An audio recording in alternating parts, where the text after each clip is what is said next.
ഉൽപ്പത്തി പുസ്തകത്തിലെ 32-ാമത്തെ അധ്യായം 26 മുതൽ 29 വരെ തിരുവചനങ്ങൾ കേൾക്കുക. എന്നെ വിടുക, ഉഷസ് ഉദിക്കുന്നുവല്ലോ എന്ന് അവൻ പറഞ്ഞതിന്, നീ എന്നെ അനുഗ്രഹിച്ചല്ലാതെ ഞാൻ നിന്നെ വിടുകയില്ല എന്ന് അവൻ പറഞ്ഞു. നിന്റെ പേർ എന്ത് എന്ന് അവൻ അവനോട് ചോദിച്ചതിന്, യാക്കോബ് എന്ന് അവൻ പറഞ്ഞു. നീ ദൈവത്തോടും മനുഷ്യരോടും മല്ല് പിടിച്ച് ജയിച്ചതുകൊണ്ട് നിന്റെ പേർ ഇനി യാക്കോബ് എന്നല്ല, ഇസ്രായേൽ എന്ന് വിളിക്കപ്പെടുമെന്ന് അവൻ പറഞ്ഞു. യാക്കോബ് അവനോട്, നിന്റെ പേർ എനിക്ക് പറഞ്ഞു തരണമെന്ന് അപേക്ഷിച്ചു. നീ എൻ്റെ പേർ ചോദിക്കുന്നത് എന്ത് എന്ന് അവൻ പറഞ്ഞു. അവിടെ വച്ച് അവനെ അനുഗ്രഹിച്ചു. നമുക്ക് പ്രാർത്ഥിക്കാം. തലകളെ വണക്കാം, കണ്ണുകളെ അടയ്ക്കാം. ഹല്ലേലൂയ. സ്നേഹവാനും പരിശുദ്ധനുമായ ഞങ്ങളുടെ നല്ല കർത്താവേ, അനുഗ്രഹീതമായ സന്ധ്യാസമയത്തിനായിട്ട് നന്ദിയോടെ സ്തോത്രം. തമ്പുരാനെ, സത്യമായിട്ട് ഞങ്ങളുടെ യോഗ്യതയാൽ ഞങ്ങളിവിടെ വന്നതല്ല, കൃപയാൽ അവിടുന്ന് ഞങ്ങളെ കൂട്ടിക്കൊണ്ടുവന്നതാണ്. നിന്റെ സ്നേഹമാണ് ഞങ്ങളെ ഇവിടെ ഇരുത്തിയിട്ടുള്ളത്. ഞങ്ങളോട് മനസ്സലിയണമേ തമ്പുരാനെ. ഞങ്ങൾ ഇരിക്കുന്ന ഈ പന്തലിന് മുകളിൽ സ്വർഗം തുറന്നു വയ്ക്കണമേ. സ്വർഗദൂതന്മാരിവിടെ ഇറങ്ങുകയും കയറുകയും ചെയ്യണമേ. പരിശുദ്ധാത്മാവ് ഈ പന്തലിൽ ശക്തമായി വ്യാപരിക്കണമേ. കർത്താവെ, അവിടെ നിർത്തിയത് കൊണ്ട് നിന്റെ ദാസനോട് നിൽക്കുകയാണ്. അടിയനെ ആരും കാണില്ലേ അപ്പാ, എഴുന്നള്ളി അടിയന്റെ മുൻപിൽ നിൽക്കണമേ. അടിയന്റെ ശബ്ദം ആരും കേൾക്കല്ലേ അപ്പാ, സ്വർഗത്തിൽ നിന്ന് അരുളി ചെയ്യണമേ. അന്തരീക്ഷം മുഴുവനും അവിടുത്തെ നിയന്ത്രണത്തിൽ ഇരിക്കട്ടെ. പരിശുദ്ധ പ്രാണപ്രിയ, പ്രാർത്ഥന കേട്ടതുകൊണ്ട് സ്തോത്രം. ഞങ്ങൾ നിനക്കും നിന്റെ പിതാവിനും പരിശുദ്ധാത്മാവിനും സ്തുതിയും സ്തോത്രവും സമർപ്പിക്കുന്നു, ഇപ്പോഴും എപ്പോഴും എന്നേക്കും തന്നെ. ആമേൻ. ഹല്ലേലൂയ. ദൈവമക്കളെ, വായിച്ചു കേട്ട വേദഭാഗം നിങ്ങൾക്കെല്ലാവർക്കും പരിചിതമാണെന്ന് അച്ഛൻ വിചാരിക്കുകയാണ്. യാക്കോബ് എന്ന പേരുള്ള ഒരു മനുഷ്യൻ പ്രത്യേകമായ ഒരു സാഹചര്യത്തിൽ പ്രാണഭയാർത്ഥം ജനിച്ചു വളർന്ന നാട് വിട്ട് പരദേശത്ത് ചെന്ന് 20 ആണ്ട് താമസിച്ചു. അവിടെ വെച്ച് അവൻ വിവാഹം കഴിച്ചു. അവന് സ്വദേശത്തേക്ക് മടങ്ങിപ്പോകാനുള്ള ആത്മപ്രേരണ അതിരുകടന്നപ്പോൾ അവൻ തൻ്റെ സ്വദേശത്തേക്ക് മടങ്ങി വരികയാണ്. ഈ യാക്കോബ് എന്ന പേരുള്ള മനുഷ്യൻ സ്വദേശത്തേക്ക് മടങ്ങി വരുമ്പോൾ അവൻ്റെ ഉള്ളിൽ ആശങ്കയുണ്ട്. ഞാൻ എൻ്റെ സഹോദരനെ അതിമാരകമായി മുറിവേൽപ്പിച്ചിട്ടാണ്, മാനസികമായി പീഡിപ്പിച്ചിട്ടാണ്, അവനുള്ളതൊക്കെ കവർന്നെടുത്തിട്ടാണ് നാട് വിട്ടുപോയത്. അന്നേ അവൻ വിളംബരം ചെയ്തിട്ടുണ്ട്, ഞാൻ അവനെ കൊല്ലുമെന്ന്. ഇപ്പോൾ 20 ആണ്ടിന് ശേഷം മടങ്ങി വരുമ്പോൾ എൻ്റെ ജ്യേഷ്ഠൻ എന്നെ കൊല്ലുകയില്ലെന്ന് എങ്ങനെ അറിയാം? അങ്ങനെ ഒരു അറ്റാക്കുണ്ടായാൽ അല്പനേരത്തേക്കെങ്കിലും പ്രതിരോധം തീർക്കേണ്ടതിന് വേണ്ടവണ്ണം ഞാൻ ക്രമീകരണം ചെയ്യണമെന്ന് യാക്കോബ് തന്നോട് തന്നെ പറഞ്ഞു. തൻ്റെ കൂട്ടത്തിലുള്ള വലിയ സംഘത്തെ യാക്കോബ് 4 തിരിച്ചു.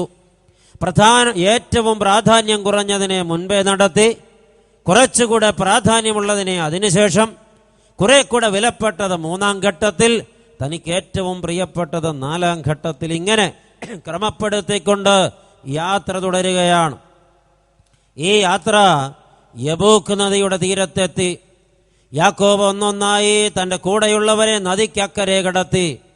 പാതിരാ കഴിഞ്ഞ നേരത്ത് കൂരിരുട്ടിന്റെ മറവിൽ ഏകനായി യബൂക്ക് നദിയുടെ തീരത്ത് ആലോചനാ നിമഗ്നനായി തെല്ല അസ്വസ്ഥനായി നിൽക്കുകയാണ് യാക്കോബ്. വളരെ പെട്ടെന്നാണ്, അപ്രതീക്ഷിതമായി അത് സംഭവിച്ചത്. പിന്നിൽ നിന്നാരോ യാക്കോബിനെ കടന്ന് പിടിച്ചു. പിടിച്ച ക്ഷണത്തിൽ അവനൊന്ന് ഞെട്ടിപ്പോയി. എങ്കിലും പിടഞ്ഞുകൊണ്ടവനൊരു കുടച്ചിൽ കുടഞ്ഞു. പക്ഷെ പിടിച്ചയാൾ വിട്ടില്ല. യാക്കോബ് അപ്പോൾ ഒരു പന്ത് പോലെ ചുരുണ്ടുകൂടി. അവനൊരു യുദ്ധവീരനാണ്, നല്ലൊരു പോരാളിയാണ്. തൻ്റെ ഉള്ളിലേക്ക് സർവശക്തിയും ആവാഹിച്ചെടുത്തിട്ട് അവൻ വലിയൊരു അലർച്ചയോടുകൂടെ തന്നെ പിടിച്ചയാളെ ശക്തമായിട്ട് കുടഞ്ഞു തെറിപ്പിക്കാൻ വേണ്ടി ഒന്ന് കുടഞ്ഞു. പക്ഷേ ആ ആൾ പിടിവിട്ടില്ല. യാക്കോബ് എന്ന അഭ്യാസി ഇപ്പോൾ കുടഞ്ഞ കുടച്ചിലിന്റെ ശക്തി അനുസരിച്ച് യാക്കോബിനെ പിടിച്ചയാൾ കാതങ്ങൾക്കപ്പുറത്ത് തെറിച്ചു വീണ് ഒടിഞ്ഞു മടങ്ങി മരിച്ചു കിടക്കേണ്ടതാണ്. പക്ഷേ പിടിച്ചയാൾ പിടി വിട്ടില്ലെന്ന് മാത്രമല്ല, പിടിച്ച പിടി അല്പമൊന്ന് അയയുക പോലും ചെയ്തില്ല. പ്രിയപ്പെട്ടവരെ, യാക്കോബിന് ക്ഷണത്തിൽ മനസ്സിലായി, അവൻ കുശാഗ്ര ബുദ്ധിയാണ്. എന്നെ പിടിച്ചിരിക്കുന്നതൊരു മനുഷ്യനല്ല, അമ്മയുടെ പാല് കുടിച്ചവരാരുമല്ല. ആയിരുന്നെങ്കിൽ ഈ നിമിഷം അവൻ കാണുകയില്ല, അവൻ മരിച്ചുപോയി കഴിഞ്ഞിട്ടുണ്ടാകും. പെട്ടെന്ന് യാക്കോബ് ബുദ്ധിപൂർവം ഒരു പ്രതികരണം നടത്തി. തന്നെ പിടിച്ചയാളെ അവൻ തിരികെ പിടിച്ചു. അഭ്യാസമുറയിൽ അതിന് പറയുന്നത് മറുപൂട്ട് എന്നാണ്. തന്നെ പൂട്ടിയയാളെ യാക്കോബ് തിരികെ പൂട്ടി. പിന്നെ യാക്കോബ് ശ്രമിച്ചത് ആ ആളെ വിടാതിരിക്കാനാണ്. അപ്പോൾ ഒരു ദ്വന്ദ്വയുദ്ധം തുടങ്ങുകയായി. യാക്കോബിനെ പിടിച്ചയാൾ യാക്കോബിനെ കീഴടക്കാൻ അശ്രാന്ത പരിശ്രമം നടത്തി. യാക്കോബ് തന്നെ പിടിച്ചയാളെ കീഴടക്കാൻ അശ്രാന്ത പരിശ്രമം നടത്തി. മണിക്കൂറുകൾ നീണ്ടുനിന്ന യുദ്ധത്തിനൊടുവിൽ ആരും ജയിച്ചില്ല, ആരും തോറ്റില്ല. ഒടുവിൽ പ്രഭാതം പുലരാറായപ്പോ കിഴക്കേ ചക്രവാളത്തിൽ പതുക്കെ വെട്ടം വീണു തുടങ്ങിയപ്പോ യാക്കോബിനെ പിന്നിൽ നിന്ന് പിടിച്ചയാൾ യാക്കോബിനോടൊരു അപേക്ഷ നടത്തി, എന്നെ വിടുക, ഞാൻ പോകട്ടെ, ഉഷസ് ഉദിക്കുന്നുവല്ലോ. യാക്കോബിന്റെ മറുപടി നമുക്കറിയാം. നിന്നെ വിടില്ലെന്നപ്പോൾ ഞാൻ പറഞ്ഞിട്ടില്ല, ഇപ്പോഴും പറയുന്നില്ല, ഇനി പറയാൻ ഉദ്ദേശിക്കുന്നുമില്ല. വിടണമെന്ന് തന്നെയാണ് എൻ്റെ പ്രതീക്ഷ. പക്ഷേ നീ എന്നെ അനുഗ്രഹിച്ചിട്ടല്ലാതെ ഞാൻ നിന്നെ വിടുകയില്ല. ഹല്ലേലൂയ. പ്രിയപ്പെട്ടവരെ, യാക്കോബ് എന്ന മനുഷ്യനിപ്പോൾ തന്നെ പിടിച്ച ആളോട് ഒരു കാര്യം ആവശ്യപ്പെടുകയാണ്, എന്നെ അനുഗ്രഹിക്കുമാറാകണം. ആരാണ് യാക്കോബിനെ പിടിച്ചതെന്ന് നിങ്ങൾക്കറിയാമായിരിക്കും. അത് ദൈവമായ കർത്താവാണ്. പ്രിയപ്പെട്ടവരെ, അവൻ യുദ്ധം ചെയ്തത് ദൈവത്തോടാണ്. അവൻ കീഴടക്കാൻ ശ്രമിച്ചത് ദൈവത്തെയാണ്. അവന് സാധിച്ചില്ലെങ്കിലും അവനിപ്പോൾ നേരിട്ട് നിൽക്കുന്നത് ദൈവ മുമ്പിലാണ്. അവനിപ്പോൾ ദൈവത്തോട് ചോദിക്കുകയാണ്, എന്നെ അനുഗ്രഹിക്കുമാറാകണം. ഹല്ലേലൂയ. ഈ ഒരു വാക്ക് വളരെയധികം പ്രധാനപ്പെട്ട ഒരു വാക്കാണ്. ലോകത്തുള്ള എല്ലാ മനുഷ്യരും ദൈവത്തെ അന്വേഷിക്കുന്നത് ഈ അനുഗ്രഹം കിട്ടാൻ വേണ്ടിയാണ്. എല്ലാ മനുഷ്യരും ദൈവസന്നിധിയിൽ വഴിപാടും നേർച്ചയും കഴിക്കുന്നത് ഈ അനുഗ്രഹം കിട്ടാൻ വേണ്ടിയാണ്. എല്ലാ മനുഷ്യരും പ്രാർത്ഥന സമർപ്പിക്കുന്നത് ഈ അനുഗ്രഹം കിട്ടാനാണ്. എല്ലാ പ്രാർത്ഥനയുടെയും അടിസ്ഥാന സാരം അനുഗ്രഹിക്കപ്പെടുക എന്നുള്ളതാണ്. പ്രിയപ്പെട്ടവരെ, നമ്മളൊക്കെ പ്രാർത്ഥിക്കുന്ന മനുഷ്യരാണല്ലോ.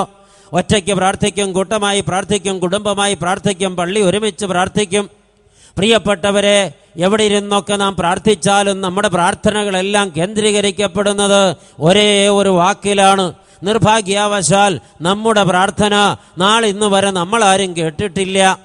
മറ്റാരെങ്കിലും കേട്ടിട്ടുണ്ടോ? നിശ്ചയമില്ല. ദൈവമായ കർത്താവ് കേട്ടിട്ടുണ്ടോ? അറിഞ്ഞിട്ട് കാര്യമില്ല. അതുകൊണ്ട് നമ്മൾ ഇങ്ങനെ പ്രാർത്ഥിച്ചു കൂട്ടുകയാണ്.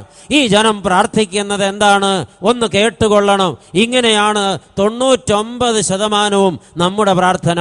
ദൈവമായ കർത്താവേ, ഞങ്ങളെ അനുഗ്രഹിക്കണമേ, ഞങ്ങളുടെ മക്കളെ അനുഗ്രഹിക്കണമേ, ജീവിത പങ്കാളിയെ അനുഗ്രഹിക്കണമേ, തലമുറകളെ അനുഗ്രഹിക്കണമേ, വസ്തുവകകളെ അനുഗ്രഹിക്കണമേ, ബിസിനസ്സിനെ അനുഗ്രഹിക്കണമേ, കൃഷികാര്യങ്ങളെ അനുഗ്രഹിക്കണമേ, ഞങ്ങളുടെ നാളെകളെ അനുഗ്രഹിക്കണമേ, വിദേശത്ത് പോകാൻ അനുഗ്രഹിക്കണമേ, അനുഗ്രഹിക്കണമേ, അനുഗ്രഹിക്കണമേ, അനുഗ്രഹിക്കണമേ എന്നല്ലാതെ മറ്റൊന്നും ഇന്നോളം ഈ ജനം ദൈവ മുമ്പിൽ ആവശ്യപ്പെട്ടിട്ടില്ല, പ്രാർത്ഥിച്ചിട്ടില്ല, ചോദിച്ചിട്ടില്ല. തിരുത്തുണ്ടെങ്കിൽ നിങ്ങൾ പറയണം.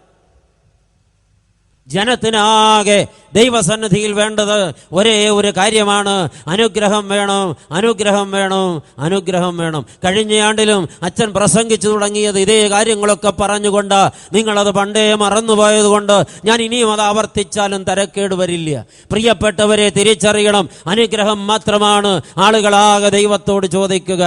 അപ്പോൾ തന്നെ എന്താണ് അനുഗ്രഹം എന്നൊരു ചോദ്യം ഇവിടെ ബാക്കി നിൽക്കുകയാണ്. ആളുകൾക്കൊരു ധാരണയുണ്ട് അനുഗ്രഹത്തെക്കുറിച്ച്, അത് തികച്ചും തെറ്റായ ധാരണയാണ്. എന്താണ് ഈ ജനം അനുഗ്രഹത്തെക്കുറിച്ച് മനനം ചെയ്തിരിക്കുന്നത്? 3 നേരവും മൂക്കുമുട്ടയെ മൃഷ്ടാന്ന ഭോജനം സമൃദ്ധിയായി കഴിക്കാൻ കഴിയുക, അത് 99-ാമത്തെ വയസ്സിലും കുറവ് കൂടാതെ കഴിക്കാൻ കഴിയുക, വാർദ്ധക്യം എനിക്ക് വരരുത്, രോഗം എനിക്ക് വരരുത്, ഒരു മൂക്കിപ്പനി പോലും വരരുത്, ഒരു അസ്വസ്ഥതയും വരരുത്, വേദനകൾ എനിക്ക് ഉണ്ടാകരുത്, മുറിവുകൾ എന്നെ വേട്ടയാടരുത്, എനിക്ക് ശത്രുക്കൾ ഉണ്ടാകരുത്, എനിക്ക് നാൾക്ക് നാൾ അഭിവൃദ്ധി ഉണ്ടാകണം, എനിക്ക് സമ്പന്നതയുണ്ടാകണം, എൻ്റെ പേരിൽ ബാങ്ക് അക്കൗണ്ടിൽ കോടികൾ ബാലൻസ് ഉണ്ടാകണം, എൻ്റെ പേരിൽ 3-4 കൊട്ടാര സദൃശ്യമായ കെട്ടിടങ്ങൾ ഉണ്ടാകണം. അതിൽ ആൾപ്പാർപ്പ് വേണമെന്ന് നിർബന്ധമില്ല. പല്ലിയോ പാറ്റയോ പഴുതാരയോ പുഴുവോ തേളോ പാർത്തുകൊള്ളട്ടെ, പക്ഷെ എൻ്റെ പേരിൽ കൊട്ടാരങ്ങൾ ഒന്നിലധികം വേണം. ഞാൻ ലോകത്തൊരു സമ്പന്നനാകണം, സമൃദ്ധിയുള്ളവനാകണം, ഒരു ദോഷവും എനിക്ക് വരരുത്. ഒറ്റ വാക്കിൽ ഇങ്ങനെ ചുരുക്കാം, ആരെന്നെ കണ്ടാലും എന്നോട് അസൂയ തോന്നത്തക്കവണ്ണം ലോകത്ത് ഞാനൊരു ഉന്നതനാകണം. ഇങ്ങനെയൊക്കെ ആകുന്നതിൻ്റെ പേരാണ് അനുഗ്രഹമെന്ന അബദ്ധവശാൽ നനച്ചുപോയ ആധുനിക മനുഷ്യൻ അറിഞ്ഞോ അറിയാതെയോ പ്രാർത്ഥിക്കുമ്പോൾ ദൈവത്തോട് ചോദിക്കുന്നത് ഈ വക കാര്യങ്ങളൊക്കെയാണ്. ഇത് മാത്രമാണ്. ഇതിനപ്പുറത്ത് അനുഗ്രഹം ആരും തേടിയിട്ടില്ല, ആരും നേടാൻ ശ്രമിച്ചിട്ടില്ല. പ്രിയപ്പെട്ടവരെ, ഇതൊക്കെയാണോ ശരിയായ അനുഗ്രഹം? ആണെന്ന് നനച്ചവരോട് അറിയിക്കട്ടെ, ഇതൊന്നുമല്ല ശരിയായ അനുഗ്രഹം. ശരിയായ അനുഗ്രഹം എന്താണെന്ന് നിങ്ങളുടെ ഉള്ളം അന്വേഷിക്കുന്നുവെങ്കിൽ തിരിച്ചറിഞ്ഞുകൊള്ളണം, കേട്ടുകൊള്ളണം. സകല അനുഗ്രഹത്തിൻ്റെയും ഉറവിടമായ കർത്താവായ യേശു മശിഹ എൻ്റെ സ്വന്തമായി തീരുന്നതാണ് എനിക്ക് അനുഗ്രഹം. ഹല്ലേലൂയ. ഞാൻ അവൻ്റെ സ്വന്തമായി തീരുന്നതാണ് അനുഗ്രഹത്തിൻ്റെ പൂർണ്ണത. ഹല്ലേലൂയ. ഇന്നത് കേട്ടുകൊണ്ടിരിക്കുന്ന ദൈവമക്കളെ, യേശു നിന്റെ സ്വന്തമായിട്ടില്ലെങ്കിൽ, നീ അവൻ്റെ സ്വന്തമായിട്ടില്ലെങ്കിൽ, നീ ഇന്നോളം അനുഗ്രഹിക്കപ്പെട്ടിട്ടില്ല. കോടികൾ നീ സ്വന്തമാക്കിയിട്ടുണ്ട്, കൊട്ടാരങ്ങൾ സ്വന്തമാക്കിയിട്ടുണ്ട്, നീ ഒരുപാട് നേട്ടങ്ങൾ ലോകത്തുണ്ടാക്കിയിട്ടുണ്ട്. ഈ ലോകത്തുള്ള ആളുകൾക്കൊക്കെ നിന്നോട് ബഹുമാനാദരവുകളുണ്ട്. കാരണം നീ ഒരു വലിയ ഫിഗറാണ്, ഇരിക്കുന്നത് ഉന്നതമായ കസേരകളിലാണ്. അതുകൊണ്ടൊക്കെ അനുഗ്രഹിക്കപ്പെട്ടു എന്ന് നനയ്ക്കുന്നവരോട് തിരുത്ത്. ഈ അനുഗ്രഹത്തിന്റെ ഉറവിടമായ യേശു നിന്റെ സ്വന്തമായിട്ടില്ലെങ്കിൽ, നീ അവന്റെ സ്വന്തമായിട്ടില്ലെങ്കിൽ, സത്യമായിട്ടും ഈ രാത്രി നീ തിരിച്ചറിയണം, നീ അനുഗ്രഹിക്കപ്പെട്ടിട്ടില്ല. ഹല്ലേലൂയ. ജനത്തിന് തെറ്റായി വീണ്ടും കുറെ ധ്യാനങ്ങളുണ്ട്. അനുഗ്രഹം ഞാൻ ഇങ്ങനെ നിലവിളിച്ചാൽ കിട്ടുമെന്ന്, ചങ്ക് തല്ലിക്കരഞ്ഞാൽ കിട്ടുമെന്ന്, ദൈവത്തിന് കൈക്കൂലി കൊടുത്താൽ കിട്ടുമെന്ന്, കാശ് കൊടുത്ത് വാങ്ങാമെന്ന്. ഒരു തിരുത്തുകൂടെ പറയട്ടെ, പരിഭവം തോന്നിയിട്ട് കാര്യമില്ല, പരമാർത്ഥമാണ് പറയുന്നത്. അനുഗ്രഹം ചോദിച്ചു വാങ്ങേണ്ട ഒന്നല്ല. അനുഗ്രഹം അർഹതയില്ലാത്ത ഒരാൾ ചോദിച്ചാൽ ലഭ്യമാകുന്ന ഒന്നല്ല. അനുഗ്രഹം അർഹതയുള്ള ഒരാൾക്ക് ചോദിക്കാതെ ദൈവം കൊടുക്കുന്ന ദാനമാണ്. അനുഗ്രഹിക്കപ്പെടാനുള്ള അർഹത അതിന് യോഗ്യരാവുക എന്നുള്ളത് മാത്രമാണ്. അനുഗ്രഹം മാനസാന്തരപ്പെട്ട ദൈവ പൈതലിന്റെ അവകാശമാണ്. ഹല്ലേലൂയ. ഇപ്പോൾ പറഞ്ഞ 5 വാചകങ്ങൾ നിങ്ങൾ ഓർമ്മയിൽ വെച്ച് കാണുമോ? അനുഗ്രഹം ചോദിച്ചു വാങ്ങേണ്ട ഒന്നല്ല. അനുഗ്രഹം അർഹതയില്ലാത്ത ഒരാൾ 1000 വട്ടം ചോദിച്ചാലും ലഭ്യമാകുന്ന ഒന്നല്ല. അനുഗ്രഹം അർഹതപ്പെട്ട ഒരാൾക്ക് ചോദിക്കാതെ ദൈവം കൊടുക്കുന്ന ദാനമാണ്. അനുഗ്രഹിക്കപ്പെടാനുള്ള ഒരേ ഒരു യോഗ്യത അതിന് അർഹരാവുക എന്നുള്ളത് മാത്രമാണ്. അനുഗ്രഹം മാനസാന്തരപ്പെട്ട ദൈവ പൈതലിന്റെ അവകാശമാണ്. ഹല്ലേലൂയ. എല്ലാവരും അനുഗ്രഹത്തെ അന്വേഷിക്കുകയാണ്. ഇന്ന് രാത്രി നാം ധ്യാനിക്കാൻ പോകുന്നത് അനുഗ്രഹം എന്ന വിഷയത്തെക്കുറിച്ചാണ്. യബോക്ക് നദിയുടെ തീരത്ത് വെച്ച് പുലർകാലത്ത് യാക്കോബ് ദൈവത്തോട് ചോദിക്കുകയാണ്, എന്നെ അനുഗ്രഹിക്കണമേ. നമ്മളൊക്കെ ദൈവ മുമ്പിൽ ചെന്ന് നിരന്തരം ചോദിക്കുകയാണ്, എന്നെയും കൂടെ അനുഗ്രഹിക്കണമേ. ഈ രാത്രി 3 ചോദ്യങ്ങളും അവയ്ക്കുള്ള ഉത്തരങ്ങളുമാണ് നാം പരിശോധിപ്പാൻ പോകുന്നത്. ചോദ്യം 1, അനുഗ്രഹം എന്തല്ല? അനുഗ്രഹം എന്താണെന്നറിയാനാണ് നിങ്ങൾക്ക് കൗതുകമെന്നറിയാമെങ്കിലും ഒന്നാമത്തെ ചോദ്യം അനുഗ്രഹം എന്തല്ല. രണ്ടാമത്തെ ചോദ്യം അനുഗ്രഹിക്കപ്പെടുവാൻ ഞാൻ എന്ത് ചെയ്യണം? മൂന്നാമത്തെ ചോദ്യം അനുഗ്രഹിക്കപ്പെട്ട ഒരാളെ എങ്ങനെ തിരിച്ചറിയാം? ഹല്ലേലൂയ. ചോദ്യങ്ങൾ 3 മനസ്സിൽ ഉറപ്പിക്കണം, മറന്നുപോകരുത്. 1, അനുഗ്രഹം എന്തല്ല. 2, അനുഗ്രഹിക്കപ്പെടുവാൻ ഞാൻ എന്ത് ചെയ്യണം. 3, അനുഗ്രഹിക്കപ്പെട്ട ഒരാളെ എങ്ങനെ തിരിച്ചറിയാം. ഈ 3 ചോദ്യങ്ങൾക്കും ഉത്തരം തരുന്നത് യാക്കോബ് എന്ന മനുഷ്യനും അവന്റെ ജീവിതവുമാണ്. ഹല്ലേലൂയ. യാക്കോബിന്റെ ജീവിതവുമായി ബന്ധപ്പെടുത്തിയാണ് ഈ സന്ദേശം പുരോഗമിക്കുന്നത്. എൻ്റെ പ്രിയപ്പെട്ടവരെ, അനുഗ്രഹം എന്തല്ല? അതാണ് ഒന്നാമത്തെ ചോദ്യം. കേൾക്കുക, അനുഗ്രഹം എന്തല്ല എന്ന ചോദ്യത്തിന് 3 ഉത്തരങ്ങൾ പറയാനുണ്ട്. യാക്കോബിന്റെ ജീവിതമാണ് ഈ 3 ഉത്തരങ്ങളും നമുക്ക് തരുന്നത്. ഒന്നാമത്തെ ഉത്തരം ശ്രദ്ധിച്ചു കേൾക്കണം. മനസമാധാനമില്ലാത്ത ഒരു മനുഷ്യൻ സമ്പാദിച്ചു കൂട്ടുന്ന സമ്പത്തല്ല അനുഗ്രഹം. ഹല്ലേലൂയ. നിങ്ങളുടെ ഹല്ലേലൂയ മരിക്കാറായല്ലോ പ്രിയപ്പെട്ടവര്, ഊർധ്വം വലിക്കുകയാണല്ലോ. നിങ്ങളൊന്ന് ദൈവത്തെ സ്തുതിച്ച്. ഇങ്ങനൊന്നും ആയിരുന്നില്ല ഈ ജനം. അത് നേരുള്ളവരും ചുവുള്ളവരും ദൈവത്തെ സ്തുതിക്കും. നന്ദിയുള്ളവർ മുടങ്ങാതെ ദൈവത്തെ സ്തുതിക്കും. നേരുമില്ല, ചുവുമില്ല, നന്ദിയില്ലെന്ന് നിങ്ങളിങ്ങനെ എന്നോട് പറയാതെ. ഹല്ലേലൂയ. അത് പെട്ടെന്നുണ്ടായി. എന്റെ പ്രിയപ്പെട്ടവരെ, തിരിച്ചറിയുക, അനുഗ്രഹം എന്തല്ല. ഒന്നാമത്തെ മറുപടി, മനസമാധാനം എന്തെന്നറിയാത്ത ഒരു മനുഷ്യൻ സമ്പാദിച്ചു കൂട്ടുന്ന സമ്പത്തല്ല അനുഗ്രഹം. ലോകത്തിന്ന് ഒരുപാട് ആളുകളുടെ നിലവ് ലോകസമ്പത്താണ് അനുഗ്രഹമെന്നാണ്. തട്ടിപ്പ് നടത്തിയും വെട്ടിപ്പ് നടത്തിയും കുതികാൽ വെട്ടിയും കൈക്കൂലി വാങ്ങിയും കൊള്ളപ്പലിശ വാങ്ങിയും നാട്ടുകാരെ പറ്റിച്ചും വീട്ടുകാരെ പറ്റിച്ചും കൂടപ്പിറപ്പിനെ പറ്റിച്ചും കാപട്യം കാണിച്ചും കോടികൾ കൊയ്തുകൂട്ടി അത് മുഴുവൻ എൻ്റെ പേരിൽ ചാർത്തിക്കെട്ടി, എൻ്റെ പേരിൽ കൊട്ടാരങ്ങൾ കെട്ടി, എൻ്റെ പേരിൽ ബിസിനസ്സുകൾ വർദ്ധിപ്പിച്ച് ലോകം മുഴുവൻ എൻ്റേതായി എന്ന് പറയുമ്പോൾ ഞാൻ അനുഗ്രഹിക്കപ്പെട്ടു എന്ന് അബദ്ധവശാൽ നനച്ചുപോയ ആധുനിക മനുഷ്യർ അറിയാൻ, ഈ ലോകം മുഴുവൻ നിന്റെ സ്വന്തമായി തീർന്നാലും നിനക്ക് മനസമാധാനം ില്ലെങ്കിൽ നീ അനുഗ്രഹിക്കപ്പെട്ടിട്ടില്ല. ഹല്ലേലൂയ. സമ്പത്താണ് അനുഗ്രഹമെന്ന് നനച്ച് അന്ധമായി അതിന് പിന്നാലെ പരക്കം പായുന്ന മൂഢജനമേ, ഈ ലോകം മുഴുവൻ നിന്റെ സ്വന്തമായാലും നിനക്ക് സമാധാനം അനുഭവിപ്പാൻ കഴിയുന്നില്ലെങ്കിൽ നീ അനുഗ്രഹിക്കപ്പെട്ടിട്ടില്ല. അടയാളപ്പെടുത്തുന്നത് യാക്കോബും യാക്കോബിന്റെ ജീവിതവുമാണ്. എന്താ കാര്യമെന്നറിയാമോ? യാക്കോബ് എന്ന മനുഷ്യൻ ദൈവത്തോട് അനുഗ്രഹിക്കണമേ എന്നിപ്പോൾ അപേക്ഷിക്കുകയാണ്. അവൻ സമ്പത്താണ് അനുഗ്രഹമെങ്കിൽ അവനോളം സമ്പന്നനായ ഒരാൾ അന്ന് ലോകത്ത് വേറെ ജീവിച്ചിരിപ്പില്ല. സമ്പത്താണ് അനുഗ്രഹമെങ്കിൽ യാക്കോബ് അനുഗ്രഹിക്കപ്പെട്ടിരിക്കുന്നു. ഇനി അനുഗ്രഹത്തിന് വേണ്ടി അവൻ നിലവിളിക്കേണ്ട കാര്യമില്ല. എന്തുകൊണ്ടെന്നാൽ അവനൊരു മഹാസമ്പന്നനാണ്. അബ്രഹാം പിതാവെന്ന വലിയ മനുഷ്യന് ദൈവമായ കർത്താവ് വാഗ്ദത്ത കനാനിൽ തീർകൊടുത്തതായ പ്രദേശം കിഴക്കോട്ടോ പടിഞ്ഞാട്ടോ തെക്കോട്ടോ വടക്കോട്ടോ തിരിഞ്ഞു നോക്കിയാൽ അറ്റം കാണാനാകാതെ വണ്ണം അനന്തവിശാലമായി പരന്നു കിടക്കുന്ന ഒരു വലിയ ഭൂപ്രദേശത്തിന്റെ ഏകാവകാശിയാണ് നമ്മുടെ യാക്കോബ്. ഈ അബ്രഹാമിന്റെ സ്വത്ത് മുഴുവൻ വാഗ്ദത്ത സന്തതി ഇസഹാക്കിന്റെ കൈവശം വന്നു. ഇസഹാക്കിന് ആൺമക്കൾ 2. സ്വാഭാവികമായി സ്വത്ത് മുഴുവൻ യാക്കോബിൻ്റെതല്ല. ജ്യേഷ്ഠാവകാശ മുറയനുസരിച്ച് മൊത്തം സ്വത്തിന്റെ 2/3 ഭാഗം യേശാവിന് പോകും. എന്താ കാരണമെന്നറിയാമോ? ഇവരുടെ എബ്രായരുടെ ജ്യേഷ്ഠാവകാശ മുറയനുസരിച്ച് മറ്റു മക്കൾക്ക് കൊടുക്കുന്നതിന്റെ ഇരട്ടി പങ്ക് സ്വത്താണ് മൂത്ത മകന് കൊടുക്കേണ്ടത്. ആകെ 2 പേരെ ഉള്ളെങ്കിൽ മറ്റു മക്കൾ എന്ന നിലയിൽ യാക്കോബിന് കൊടുക്കേണ്ടതിന്റെ ഇരട്ടി പങ്ക് യേശാവിന് കൊടുക്കണം. അങ്ങനെ കൊടുത്തു. അപ്പോൾ സ്വത്തിന്റെ 2/3 യേശാവിന്, 1/3 യാക്കോബിന്. അന്ന് യാക്കോബ് പറഞ്ഞു, ഇതെനിക്ക് സമ്മതമല്ല, ഇത് ഞാൻ വകവയ്ക്കുകയില്ല, ഇത് ഞാൻ പണിയുണ്ടാക്കും. അവൻ അവസരം പാർത്തിരുന്നു. പാവപ്പെട്ട യേശാവ്, ഒരുപാട് സാമർഥ്യമില്ലാത്ത സാധു.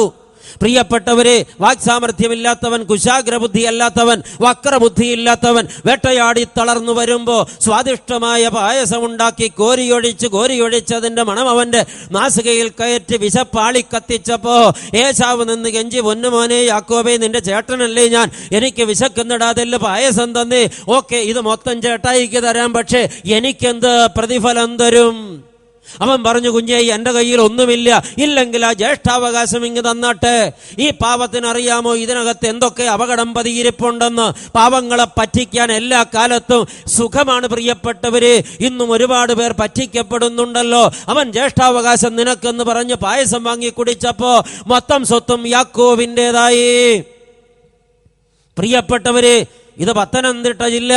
പത്തനംതിട്ട എറണാകുളം, ആലപ്പുഴ ജില്ലകൾ, കോട്ടയം ജില്ലകൾ മൊത്തം ഒരു മനുഷ്യന്റെ തീറാധാരത്തിൽപ്പെട്ടതാണെങ്കിൽ അവനുള്ളതിൽ കൂടുതൽ സ്വത്ത് ഈ യാക്കോബ് ഇപ്പോൾ കൈവശം വച്ചിരിക്കുന്നു.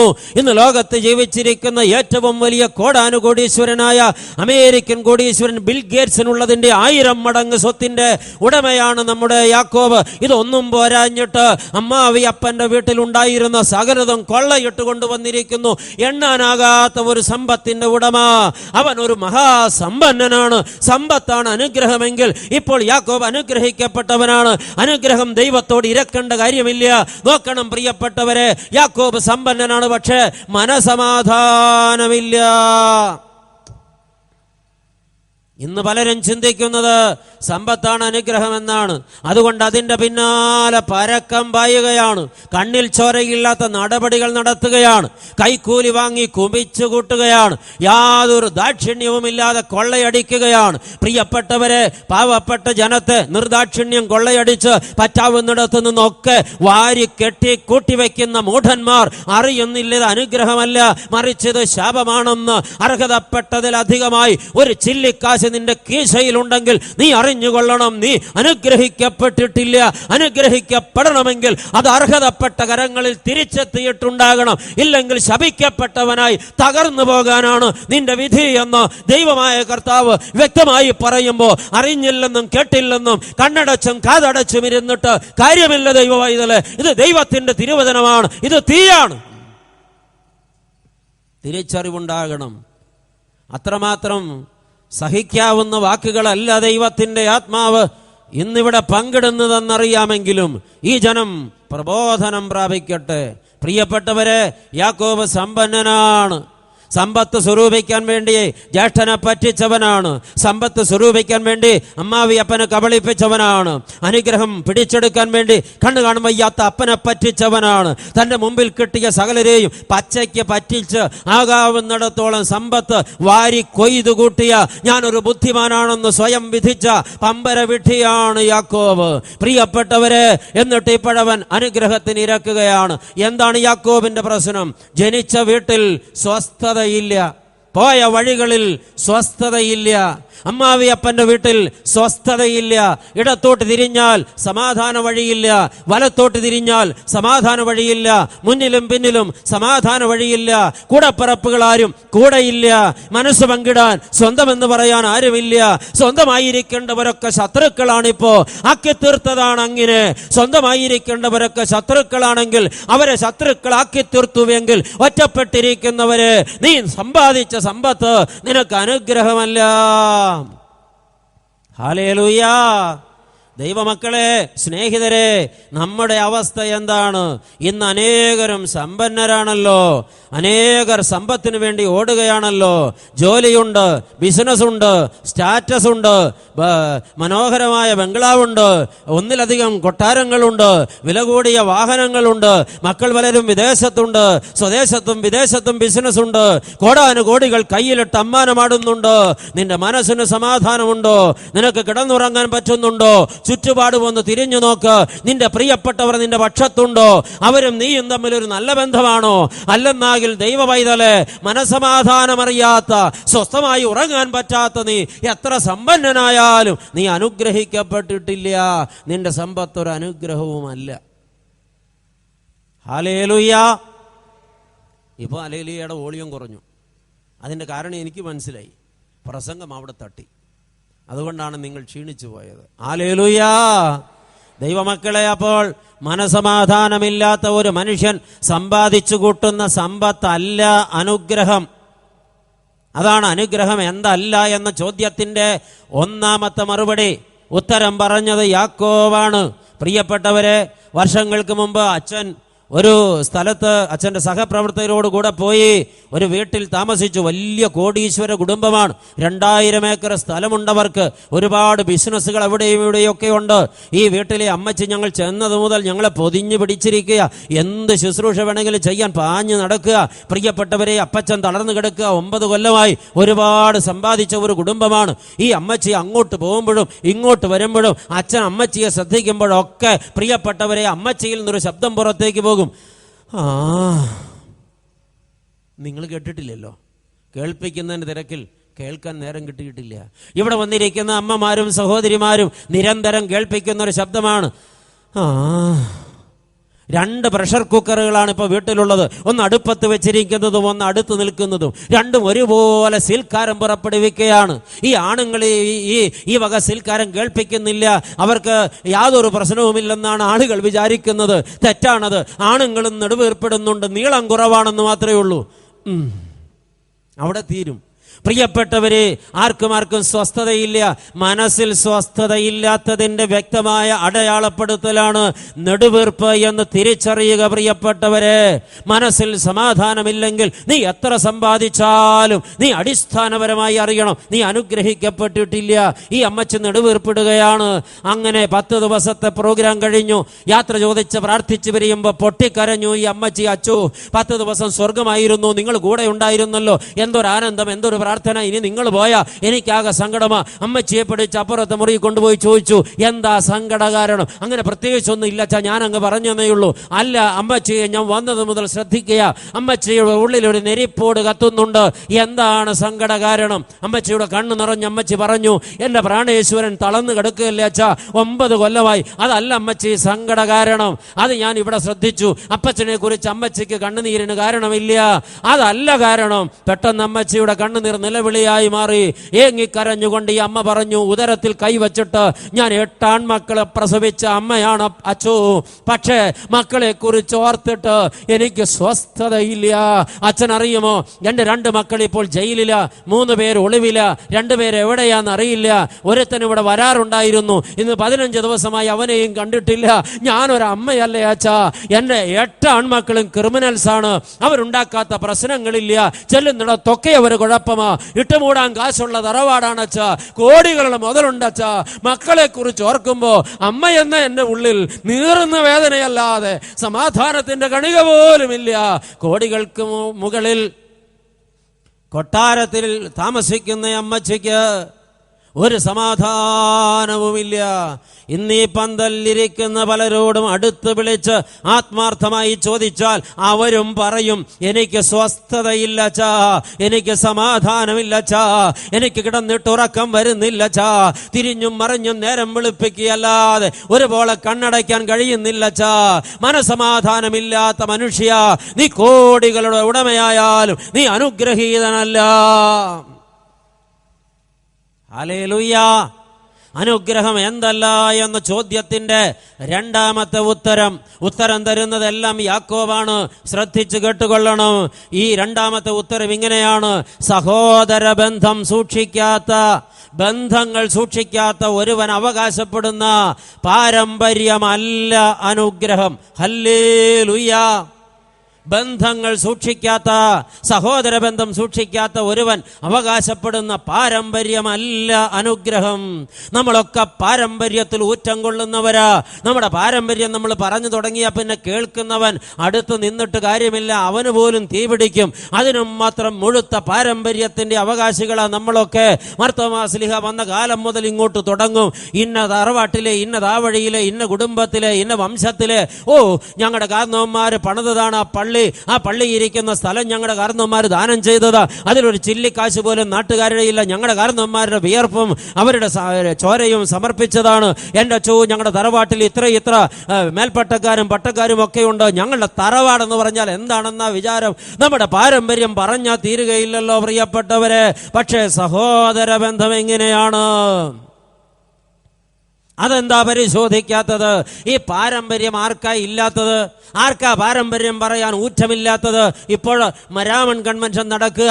പ്രിയപ്പെട്ടവരെ, കേരളത്തിൽ നടക്കുന്ന 1 നൂറ്റാണ്ടിലേറെ പഴക്കമുള്ള ഏറ്റവും വലിയ ബൈബിൾ കൺവെൻഷനാ മരാമൺ കൺവെൻഷൻ. കഴിഞ്ഞയാണ്ടിൽ പരിശുദ്ധ പാത്രിയർക്കീസ് ബാബ അവിടെ എഴുന്നള്ളി അനുഗ്രഹിച്ചു. 100,000-ഓളം പേരവിടെ വരും. പ്രിയപ്പെട്ടവരെ, സാധാരണ നിലയിൽ ഈ മാരാമൺ കൺവെൻഷൻ കൂടാൻ വരുന്ന ആളുകളെ പോലെ വരുന്ന വേറെ ചില ആളുകളുമുണ്ട്. പ്രിയപ്പെട്ടവരെ, അതിൽ പ്രധാനപ്പെട്ട ഒരു ഗ്രൂപ്പാണ് യാചകര്. 1000കണക്കിന് യാചകര് കൺവെൻഷൻ തുടങ്ങുമ്പോൾ മുതൽ തീരുന്നത് വരെ അവിടെ ചെന്ന് തമ്പടിക്കും. കാര്യം എന്താണെന്ന്, ആയുസിൽ ധർമ്മം കൊടുക്കാത്തവനും ആ കൺവെൻഷനിൽ ചെന്ന് അല്പനേരം ഇരിക്കുമ്പോൾ നോമ്പാണല്ലോ, കേട്ട വചനം തീയാണല്ലോ, അതുകൊണ്ട് വല്ലതും കൊടുക്കാമെന്നോർത്ത് ധർമ്മം കൊടുക്കും. ഇത് വാങ്ങിക്കാനായി ആയിരക്കണക്കിന് യാചകർ അവിടെ ചെന്ന് തമ്പടിക്കുന്നത്. രാവിലെ ഒരു മീറ്റിംഗ്, 10 മണിക്കൊരു മീറ്റിംഗ്, ഉച്ച കഴിഞ്ഞ് 2 മണിക്കൊരു മീറ്റിംഗ്, പിന്നെ 6 മണിക്കൊരു മീറ്റിംഗ്. ഈ 4-നും 6-നും ഇടയിലുള്ള ഇടവേളയിൽ 10 കൊല്ലം മുമ്പ് ഒരു പറ്റം യാചകർ ഒരുമിച്ച് പമ്പയാറ്റിൽ ഇറങ്ങി കുളിച്ചു. ഇപ്പൊ അവർ കുളിക്കാൻ നോക്കിയാ 6 വേറെ നോക്കേണ്ടി വരും, പമ്പയാറ്റി വെള്ളമില്ല. പ്രിയപ്പെട്ടവരെ, തിരിച്ചറിയണം, ഈ 10 യാചകർ കൂടി 10-20 യാചകർ പമ്പയാറ്റിലിറങ്ങി കുളിച്ച് കയറി തോർത്തിക്കൊണ്ടിരിക്കുമ്പോൾ ഒരു യാചകൻ മറ്റുള്ളവരോടായിട്ട് പറഞ്ഞു, അതെ, ഞാനിപ്പോൾ തുടർച്ചയായിട്ട് 3-ാമത്തെ കൊല്ലവാട ഇവിടെ തെണ്ടാൻ വരുന്നത്. ഇത് വമ്പിച്ച ലാഭമുള്ളൊരു സ്ഥലമാണ്. 6 മാസം തെണ്ടിയാൽ ഇത്രയും കാശ് കിട്ടത്തില്ല. ഞാൻ ഇനിയും വരും, അതെന്റെ ഉറച്ച തീരുമാനമാണ്. കേട്ടുകൊണ്ട് നിന്ന് വേറൊരു യാചകനൊരു ഒരാട്ട്, നീ ഒന്ന് പോടാ, നിന്റെ ഒരു 3 കൊല്ലം നീ നിർത്തിക്കേ.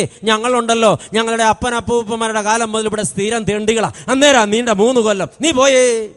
അവനുമുണ്ട് പാരമ്പര്യം. വിവരം പിടികിട്ടിയോ? പാരമ്പര്യത്തിൽ ഊറ്റം കൊള്ളുന്നവർ അറിയണം, പാരമ്പര്യത്തിന് ഇവിടെ ഒരു കുറവും ആർക്കും പറയാനില്ല. പക്ഷേ നിന്റെ കൂടപ്പറപ്പുമായിട്ട് നിനക്ക് എന്താണ് ബന്ധമുള്ളത്? ഈ യാക്കോബ് പാരമ്പര്യം പറഞ്ഞാൽ എവിടെ ചെന്ന് നീക്കും? യാക്കോബ് ആരാ? ദൈവത്തിന്റെ പ്രിയ സ്നേഹിതനായ അബ്രഹാം പിതാവിന്റെ കൊച്ചുമകൻ. യാക്കോബ് നിന്ന് പ്രാർത്ഥിച്ചാൽ എങ്ങനെ പ്രാർത്ഥിക്കും? ദൈവമായ കർത്താവേ, നിന്റെ പ്രാണസ്നേഹിതനായ അബ്രഹാമിന്റെ കൊച്ചുമകനായ ഞാൻ നിന്നോട് അപേക്ഷിക്കുന്നത് എന്തെന്നാൽ വേറെ ഒന്നും ചെയ്യേണ്ട, ദൈവം കമത്തി അങ്ങോട്ട് കൊടുക്കും. ഇത് മാത്രം പറഞ്ഞാൽ മതി. എന്റെ പ്രിയപ്പെട്ടവരെ, അത്ര മുഴുത്ത പാരമ്പര്യം കയ്യിലിരിക്കുന്ന ബലവാനായ മനുഷ്യനായ യാക്കോബ്. പക്ഷെ അവനിപ്പോ അനുഗ്രഹം ഇരക്കുക ദൈവത്തോട്. എന്താ കാര്യം? അവന്റെ കയ്യിൽ പാരമ്പര്യമുണ്ട്, പക്ഷെ അപ്പനുമായിട്ട് അവന് ബന്ധമില്ല. വർഷങ്ങൾക്ക് മുമ്പ് കണ്ണു കാണാൻ വയ്യാത്ത അപ്പനെ പച്ചയ്ക്ക് പറ്റിച്ച് അവൻ അപ്പനുമായിട്ടുള്ള ബന്ധം മുറിച്ചു. സ്വന്തം കൂടപ്പറപ്പ് ഒരാളെ ഉള്ളൂ, അവനുമായിട്ടുള്ള ബന്ധം മുറിച്ച് അവന്റെ സ്വത്തുകൂടെ കൊള്ളയടിച്ച് കീശയിലാക്കി. അമ്മാവി അപ്പനുമായിട്ടുള്ള ബന്ധം മുറിച്ച് ഹാരാനിലുണ്ടായിരുന്ന സർവ്വസമ്പത്തും കൊള്ളയടിച്ചവൻ കൊണ്ടുപോകുന്നു. ബന്ധങ്ങളെല്ലാം മുറിച്ചു മാറ്റി യാക്കോബ്. പാരമ്പര്യത്തിനൊരു കുറവുമില്ല. ഓർത്തുകൊള്ളണം ദൈവ പൈതലെ, പാരമ്പര്യം എത്ര മുഴുത്തതായാലും നിന്റെ ബന്ധങ്ങൾ ശരിയല്ലെങ്കിൽ നീ അനുഗ്രഹിക്കപ്പെട്ടിട്ടില്ല. ഇത് തിരിച്ചറിവായിരിക്കണം. നിന്റെ കൂടപ്പറപ്പുമായിട്ടുള്ള നിന്റെ ബന്ധം എങ്ങനെയാണ്?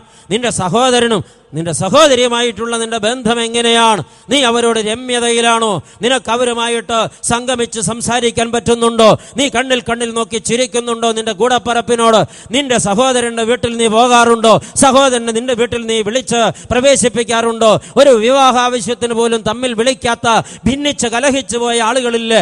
ആയുഷ്കാലത്ത് കായ്ക്കില്ല എന്നുറപ്പുള്ള ഒരു തെങ്ങിന്റെ മൂടിന് വേണ്ടിയല്ലേ നീ നിന്റെ സഹോദരനുമായിട്ടുള്ള ബന്ധം മുറിച്ച് മാറ്റിയത്? അതിനുവേണ്ടിയല്ലേ നീ കോടതി കയറി നടക്കുന്നത്? അവനെ തോൽപ്പിച്ചേ അടങ്ങൂ എന്ന വാശിയല്ലേ നിന്റെ നെഞ്ചിനകത്ത്? എന്നിട്ട് നീ സ്വർഗത്തിൽ കയറാമെന്ന് വിചാരിക്കുന്നുണ്ടോ? സ്നേഹിതരെ, വിവേകമുണ്ടാകണം. നിന്റെ ബന്ധങ്ങൾ ശരിയല്ലെങ്കിൽ നീ അനുഗ്രഹിക്കപ്പെട്ടിട്ടില്ല. അത് നിന്റെ തോന്നലാണ്. ആളുകൾക്കൊക്കെ ധാരണയുണ്ട്, ഞാൻ അനുഗ്രഹിക്കപ്പെട്ടിരിക്കുന്നു, എനിക്ക് എന്നാത്തിൻ്റെയാ കുറവ്? നിന്റെ ബന്ധങ്ങൾ ശരിയല്ലാത്തിടത്ത് നിനക്ക് അനുഗ്രഹമില്ലെന്ന് യാക്കോബിന്റെ സംഭവം പഠിപ്പിക്കുകയാണ്. സകല ബന്ധങ്ങളും മുറിച്ചു മാറ്റുന്നത് 2 കാര്യങ്ങളാണെന്നാണ് പഠിച്ചിട്ടുള്ളവർ പറയുന്നത്.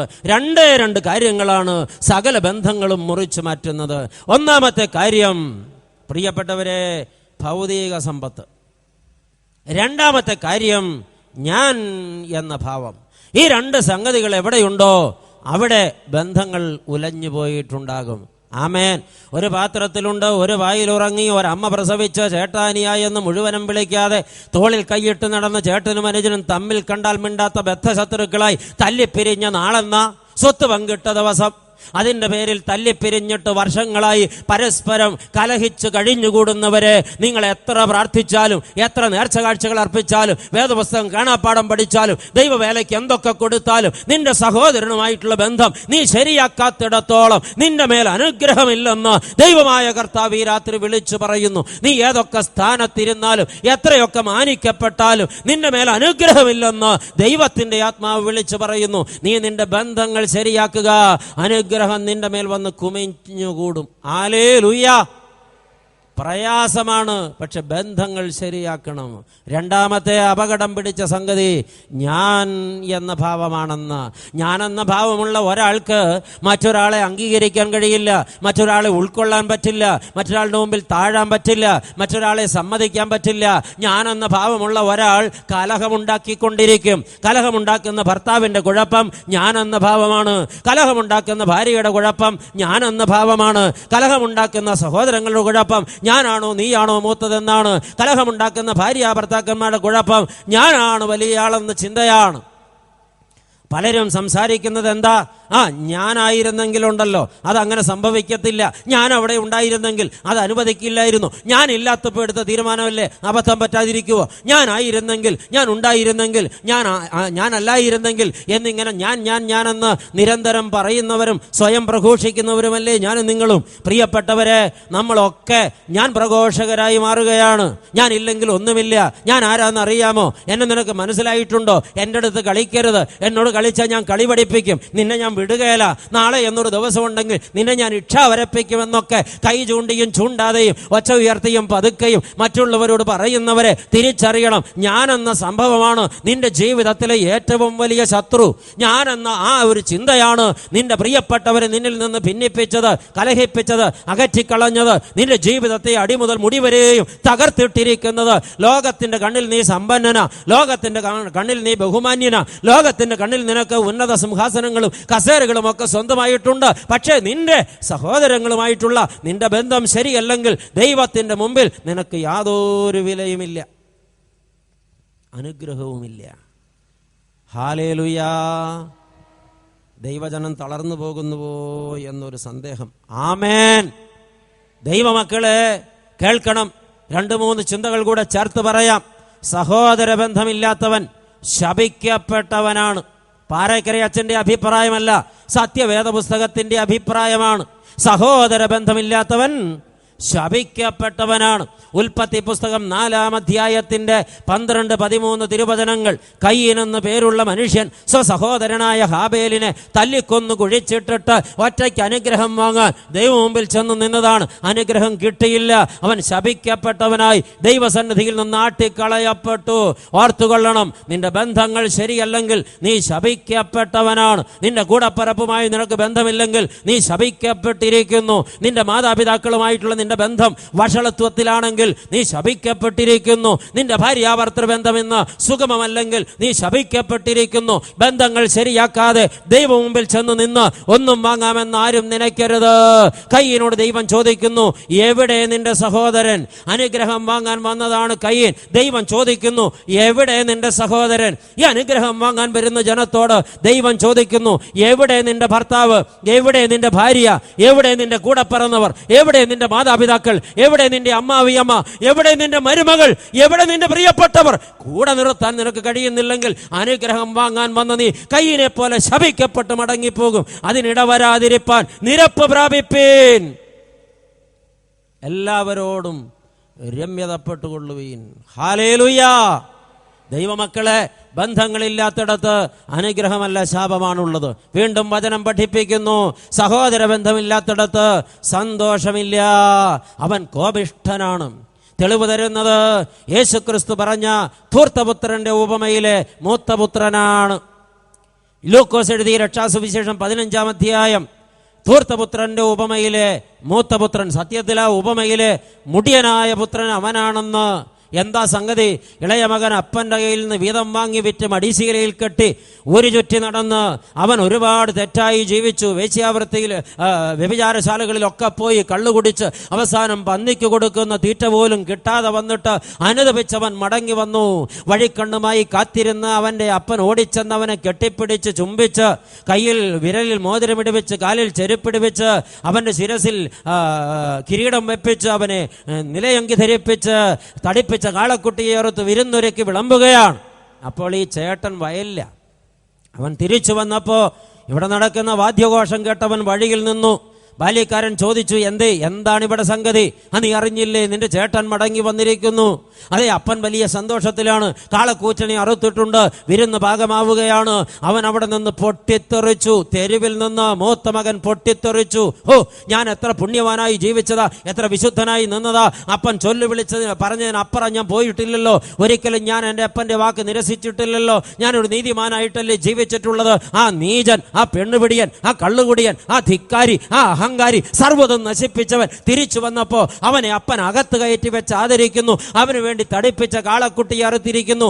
ഈ അപ്പനുമായിട്ട് ഇനി എനിക്ക് ബന്ധമില്ല. ഈ അപ്പൻ വൃത്തികെട്ടവനാ, ഈ അപ്പൻ കണ്ണിച്ചൊരയില്ലാത്തവനാ, ഈ അപ്പൻ മര്യാദ കെട്ടവനാ, ഈ അപ്പനുമായിട്ട് എനിക്ക് ബന്ധമില്ല. അപ്പനും മോനും കൂടെ അങ്ങ് സുഖിക്കട്ടെ, ഞാൻ എൻ്റെ വഴി അങ്ങ് പോവുകയാണെന്ന് അവൻ അവിടെ നിന്ന് പൊട്ടിത്തെറിച്ചു. അപ്പൊ നിങ്ങൾ ചോദിക്കുക, എൻ്റെ അച്ഛാ ഇത്രയും ഡയലോഗൊക്കെ അവൻ പറഞ്ഞു കാണുമോ? നിങ്ങൾ എന്താ വിചാരിച്ചത്? ഈ സംഭവം നടക്കുമ്പോൾ തൊട്ടപ്പുറത്തെ മുറ്റത്ത് നിന്ന് ഞാൻ നേരിട്ട് കേട്ടതാ. അല്ലെങ്കിൽ എനിക്കിതിങ്ങനെ പച്ചയ്ക്ക് പറയാനാവോ? എൻ്റെ പ്രിയപ്പെട്ടവര്, ഈ സംഭവം ഇങ്ങനെയൊക്കെ തന്നെയാണ് നടന്നത്.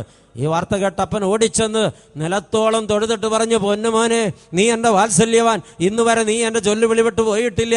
നീ എൻ്റെ ഹൃദയത്തോട് പറ്റിയിരിക്കുന്ന എൻ്റെ മോനാ. നീ ഇങ്ങനൊന്നും പറയല്ലേ, നീ അപ്പനെ ശപിക്കല്ലേ, നീ അനുജനെ ഇങ്ങനെ തള്ളല്ലേ, നീ അകത്തേക്ക് വാ മോനെ.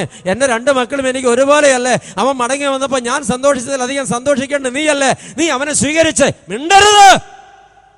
എനിക്കിനി ഇങ്ങനൊരപ്പനില്ല. ഈ ബന്ധം ഇവിടെ തീർന്നു, ഞാൻ പോകുകയാണ്. അവന്റെ പേരാ മുടിയനായ പുത്രൻ. അനുതപിച്ച് മടങ്ങി വരുന്നവനെ സ്വീകരിക്കുന്ന ദൈവത്തെ വെല്ലുവിളിക്കുന്ന മര്യാദപ്പാവി. നമ്മുടെ ഒരു കുഴപ്പം എന്താ?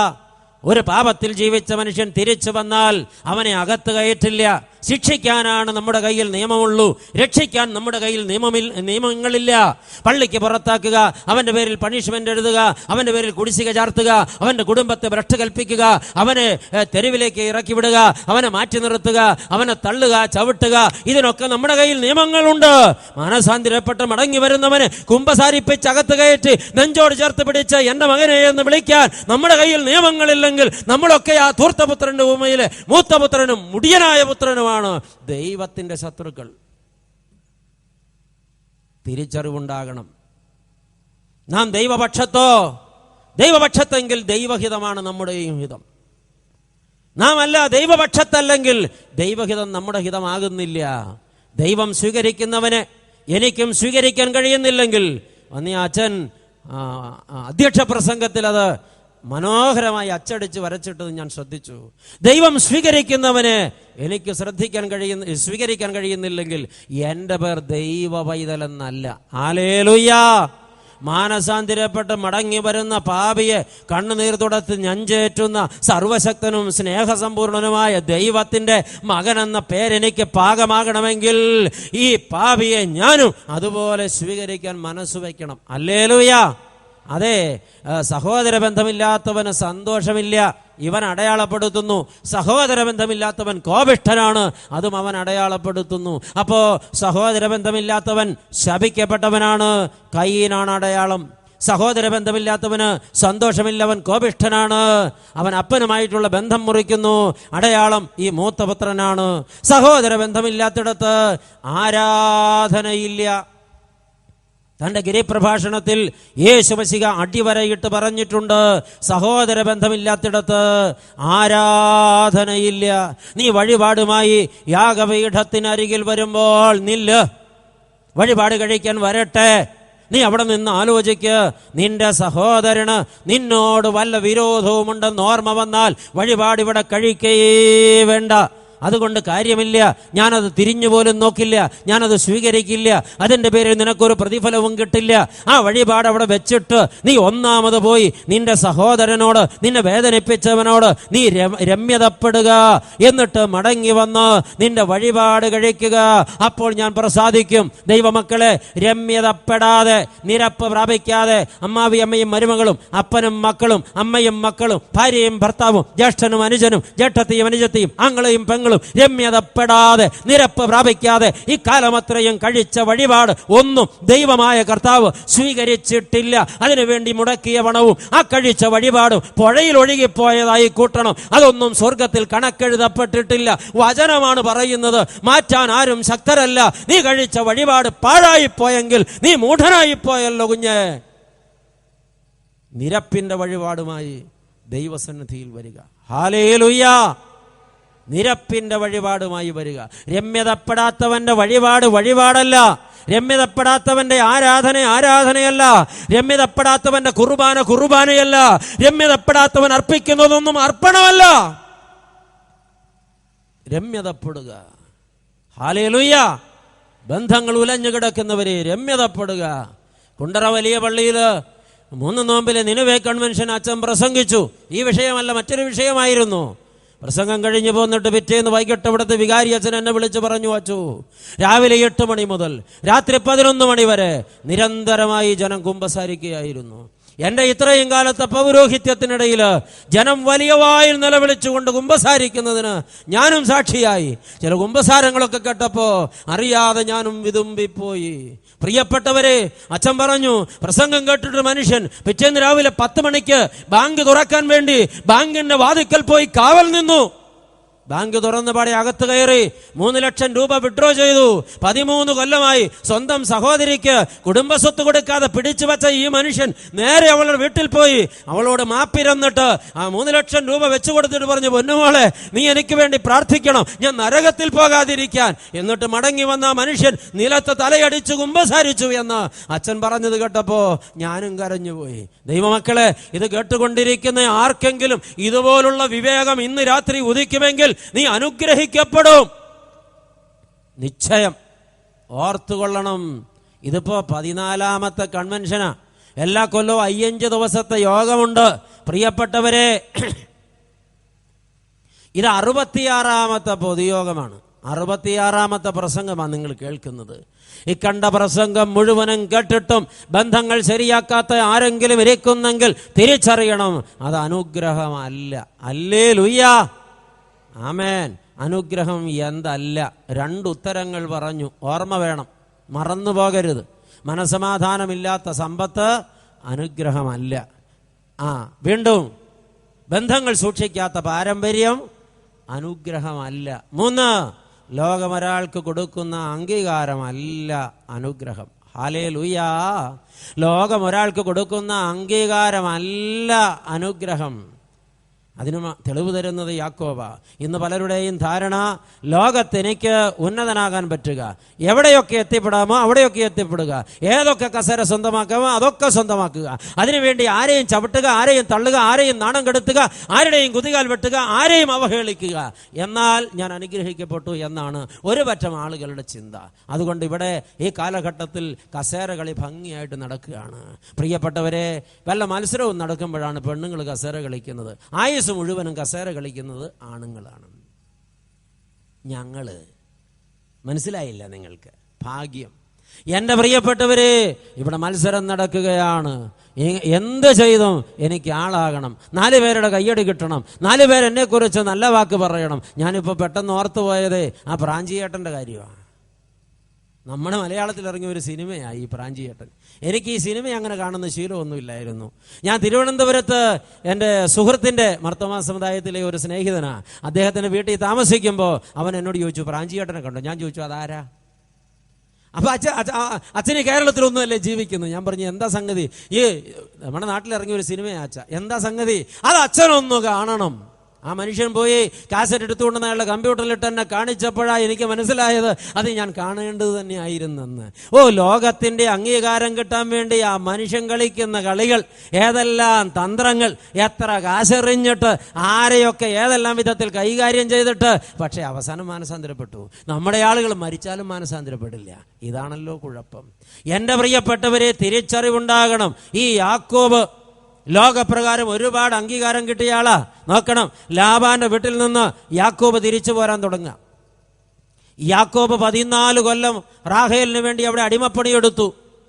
അപ്പൊ യാക്കോബ് ചോദിച്ചു, ഞാനും എൻ്റെ മക്കളും ജീവിക്കാൻ ഇനി എന്താണ് എനിക്കൊരു മാർഗം? എനിക്കൊന്നുമില്ലല്ലോ.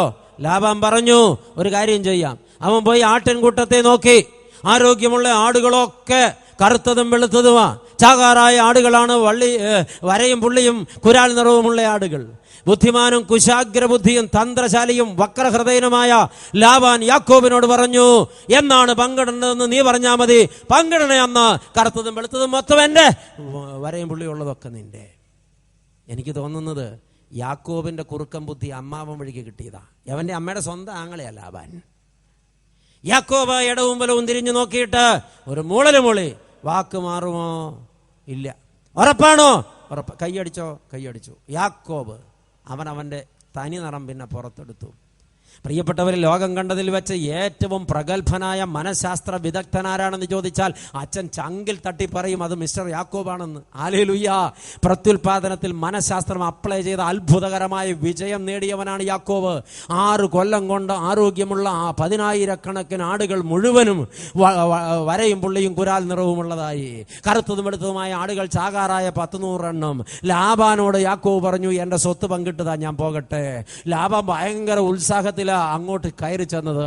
പക്ഷെ ആട്ടിൻപറ്റത്തെ കണ്ടപ്പോ ലാബാന് കണ്ണിൽ ഇരുട്ട് കയറി, തല കറങ്ങുന്നത് പോലെ തോന്നി. അവൻ കണ്ണ് തിരുമ്മി നോക്കി, തല കുലുക്കി നോക്കി, ഓടിച്ചെന്ന് ആടുകളെ തലോടി നോക്കി, രോമം പറിച്ചു പരിശോധിച്ചു, കത്തിരിച്ചു നോക്കി. ഇത് പെയിന്റ് അടിച്ചതല്ല, പച്ച സത്യമാ. അപ്പൊ ലാബാന് മനസ്സിലായി, യവനെ ഇപ്പൊ വിട്ടാൽ ഇവൻ എൻ്റെ കുടുംബം കൊള്ളയടിച്ചു കൊണ്ടുപോകും. അതുകൊണ്ട് ലാബാൻ തന്ത്രമൊന്നും മാറ്റിപ്പയറ്റി. ലാബാൻ യാക്കോബിനോട് പറഞ്ഞു തുടങ്ങി. ഉൽപ്പത്തി പുസ്തകം 30-ാം അധ്യായം 25 മുതലുള്ള വാക്യങ്ങൾ. പൊന്നുമോനെ യാക്കോബേ, നീ ഇവിടെ വരുന്നത് വരെ ഈ നാട്ടിൽ യാതൊരു നന്മയും ഉണ്ടായിരുന്നില്ല. നീ ദൈവത്തിന്റെ സ്വന്തം ആളാടാ, ദൈവം നിന്റെ കൂടെയാടാ. നീ ഇവിടെ വന്ന് കാലുകുത്തിയ പിന്നെ ഈ കാണുന്ന അനുഗ്രഹം മുഴുവൻ ഈ നാട്ടിലുണ്ടായത്. നീ ആരാന്നാ നിന്റെ വിചാരം? നീ ഒരു ഭാഗ്യവാനായ യാക്കോബേ, നീ ഒരു വലിയ അനുഗ്രഹീതനായ യാക്കോബേ, നിന്നെപ്പോലൊരു ദൈവപുരുഷൻ ഇല്ല യാക്കോബേ. ദയവ് ചെയ്ത് നീ ഇവിടം വിട്ട് പോകരുത് യാക്കോബേ. ഇത്രയൊക്കെ പൊക്കിയാ പൊങ്ങാത്ത ആളുണ്ടോ? എന്നോട് ഇത്രയൊക്കെ പറഞ്ഞെങ്കിൽ ഞാൻ അവിടെ തന്നെ തറവാട് വെച്ച് കിടന്നേനെ. പക്ഷെ യാക്കോബ് വന്നു. പ്രിയപ്പെട്ടവരെ, ഇന്ന് ഒരുപാട് ആളുകൾ സ്തുതിപാഠകരുടെ മുമ്പിൽ മുട്ടുമടക്കി പോവുകയാണ്. സ്തുതിക്കാൻ ആളുണ്ടെങ്കിൽ, കീജൈ വിളിക്കാൻ ആളുണ്ടെങ്കിൽ, പുകഴ്ത്തി പറയാൻ ആളുണ്ടെങ്കിൽ എന്തും ചെയ്യുന്നവരാ ഇന്നത്തെ ആളുകൾ. പക്ഷേ ലാബാൻ പുകഴ്ത്തി പറയുമ്പോൾ യാക്കോബിന്റെ ഉള്ളിൽ കിടന്ന് തീ ആളുക. യാക്കോബ് ഉള്ളി പറയുന്നുണ്ട്, എൻ്റെ പൊന്നമ്മാവാ, നിനക്കറിയില്ലല്ലോ ഞാൻ ആരാന്ന്, എൻ്റെ ഉള്ളിലിരിപ്പ് എന്താണെന്ന്. ഞാൻ എൻ്റെ അപ്പനെ പറ്റിച്ച കഥ നിനക്ക് അറിയില്ലല്ലോ, ഞാൻ എൻ്റെ ചേട്ടനെ പറ്റിച്ച കഥ നിനക്ക് അറിയില്ലല്ലോ, ഞാൻ എൻ്റെ അമ്മായി അപ്പനായി നിന്നെ ഇതുപോലെ തന്ത്രപരമായി പറ്റിച്ച കഥ നിനക്ക് അറിയില്ലല്ലോ, എൻ്റെ ഉള്ളിലിരിപ്പ് എന്താണെന്ന് നിനക്ക് അറിയില്ലല്ലോ, എൻ്റെ ഹാരാനിലെ താമസത്തിന്റെ ഉള്ളിൽ അടക്കം ചെയ്തപ്പെട്ട ഹിഡൻ അജണ്ട നിനക്ക് അറിയില്ലല്ലോ, ഞാനൊരു കള്ളനാണെന്ന്, ചതിയനാണെന്ന്, കണ്ണി ചോരയില്ലാത്തവനാണെന്ന്, മര്യാദ കെട്ടവനാണെന്ന് നിനക്കറിയില്ലല്ലോ, നീ എന്നെ അങ്ങ് പുകഴ്ത്തുവല്ലേ. ഇനിയൊരു സത്യം പറയട്ടെ, ഇവിടെ ഇന്നത് കേട്ടുകൊണ്ടിരിക്കുന്ന ഒരുപാട് പേര് ലാബാന്റെ വീട്ടിലെ യാക്കോബാ. ഒരു വ്യത്യാസമില്ല. പ്രിയപ്പെട്ടവരെ, ഇന്ന് ലോകത്തെ ആളുകൾ ഈ ഒരം പറഞ്ഞു പോകാൻ പാകത്തിനാ വിളിച്ച് വീശുന്നത് കീ ജയ്. യവന് കീ ജയ് വിളിക്കുന്ന നേതാവിന്റെ തനിനിറവൻ അറിഞ്ഞെങ്കിൽ തന്നെത്താൻ കുഴിയുത്തി അതിനകത്തിറങ്ങി മൂടിയനെ. കഴുതകളാ നമ്മളൊക്കെ. അവിടെ നിൽക്കട്ടെ പ്രിയപ്പെട്ടവര്, ഈ തിരിച്ചറിവ് നമുക്കുണ്ടാകണം. യാക്കോബിനെ ലാബാൻ അത്രയും പുകഴ്ത്തിയിട്ടും യാക്കോബ് പറഞ്ഞു, ഇല്ല, ഇതൊന്നും അനുഗ്രഹമല്ല, എനിക്കിപ്പോഴെന്ത് വേണം? പറഞ്ഞോ, അനുഗ്രഹം വേണം. ഹല്ലേലൂയ. അനുഗ്രഹം എന്തല്ല? ഉത്തരങ്ങൾ 3. 1, മനസമാധാനമില്ലാത്തവന്റെ സമ്പത്തല്ല അനുഗ്രഹം. 2, ബന്ധങ്ങൾ സൂക്ഷിക്കാത്തവന്റെ പാരമ്പര്യമല്ല അനുഗ്രഹം. 3, ലോകം തരുന്ന അംഗീകാരമല്ല, പറഞ്ഞോ, അനുഗ്രഹം. എങ്കിൽ അനുഗ്രഹിക്കപ്പെടുവാൻ ഞാൻ എന്ത് ചെയ്യണം? രണ്ടാമത്തെ ചോദ്യം. നിങ്ങൾ മടുത്തിട്ടുണ്ടോ? ഇല്ല. ഇരിപ്പ് കണ്ടിട്ട് ചില ആളുകളുടെ ഇരിപ്പ് കണ്ടിട്ട് താഴെ പോകുന്നൊക്കെ തോന്നുന്നുണ്ട്. ഹല്ലേലൂയ. എൻ്റെ പ്രിയപ്പെട്ടവരെ, അനുഗ്രഹിക്കപ്പെടുവാൻ ഞാൻ എന്ത് ചെയ്യണം? ഉത്തരങ്ങൾ 4. ഈ ചോദ്യത്തിന് ഉത്തരം തരുന്നതും നമ്മുടെ യാക്കോബ് തന്നെയാണ്. ആമേൻ. യാക്കോബിന്റെ ജീവിതമാണ്. അനുഗ്രഹിക്കപ്പെടുവാൻ ഞാൻ എന്ത് ചെയ്യണം? ഉത്തരം 1, ഞാൻ എൻ്റെ അപ്പൻ്റെ വീട്ടിലേക്ക് മടങ്ങി വരണം. ഹല്ലേലൂയ. ഹാരാനിൽ അമ്മാവി അപ്പന്റെ വീട്ടിൽ നിന്ന്, അന്യാരാധനയുള്ളിടത്ത് നിന്ന് തൻ്റെ അപ്പന്റെ വീട്ടിലേക്ക്, സത്യദൈവത്തിന്റെ സന്നിധിയിലേക്ക് യാക്കോബ് മടങ്ങി വരികയാണ്. ഹല്ലേലൂയ. ഇന്നത് കേട്ടുകൊണ്ടിരിക്കുന്ന ദൈവമക്കളെ, അനുഗ്രഹം വേണമെങ്കിൽ അപ്പന്റെ വീട്ടിലേക്ക് മടങ്ങണം. നീ മുറിച്ചു മാറ്റിയ നിന്റെ ബന്ധങ്ങളിലേക്ക് മടങ്ങണം. നിന്റെ ദൈവ സന്നിധിയിലേക്ക് നീ മടങ്ങണം. നീ കുരിശിന്റെ ചുവട്ടിലേക്ക് മടങ്ങണം. നീ ദൈവ മുമ്പാകെ മടങ്ങി വരണം. നീ തെരുവിൽ നിന്നാൽ അനുഗ്രഹം കിട്ടില്ല. നീ ബിവറേജസ് കോർപ്പറേഷന്റെ ക്യൂവിൽ നിന്നാൽ അനുഗ്രഹം കിട്ടില്ല. നീ ബാറിനകത്തെ ഇരുണ്ട ഇടനാഴികളിൽ നിന്നാൽ അനുഗ്രഹം കിട്ടില്ല.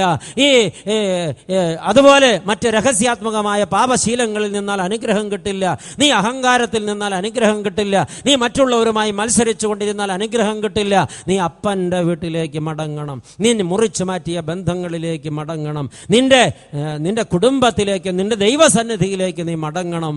നീ കുരിശിന്റെ ചുവട്ടിലേക്ക് മടങ്ങണം. ഈ മടങ്ങണം എന്ന് പറയുമ്പോൾ ഒരു വലിയ പ്രശ്നമുണ്ടല്ലോ.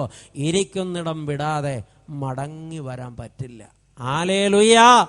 ഞാൻ ആയിരിക്കുന്നിടം വിടാതെ മടങ്ങി വരാൻ പറ്റില്ല. അച്ഛൻ കോതമംഗലത്ത് നിന്നാണ് ഇവിടെ വന്നത്. ഞാൻ കോതമംഗലത്ത് നിന്നുകൊണ്ട് തിരുവല്ല മുനിസിപ്പൽ സ്റ്റേഡിയത്തിലെ കൺവെൻഷന് പ്രസംഗിക്കാൻ പറ്റില്ല. കോതമംഗലം വിട്ടുപോകുന്നത് കൊണ്ടാണ് ഞാൻ ഇവിടെ ഇന്ന് പ്രസംഗിക്കുന്നത്. ഹല്ലേലൂയ.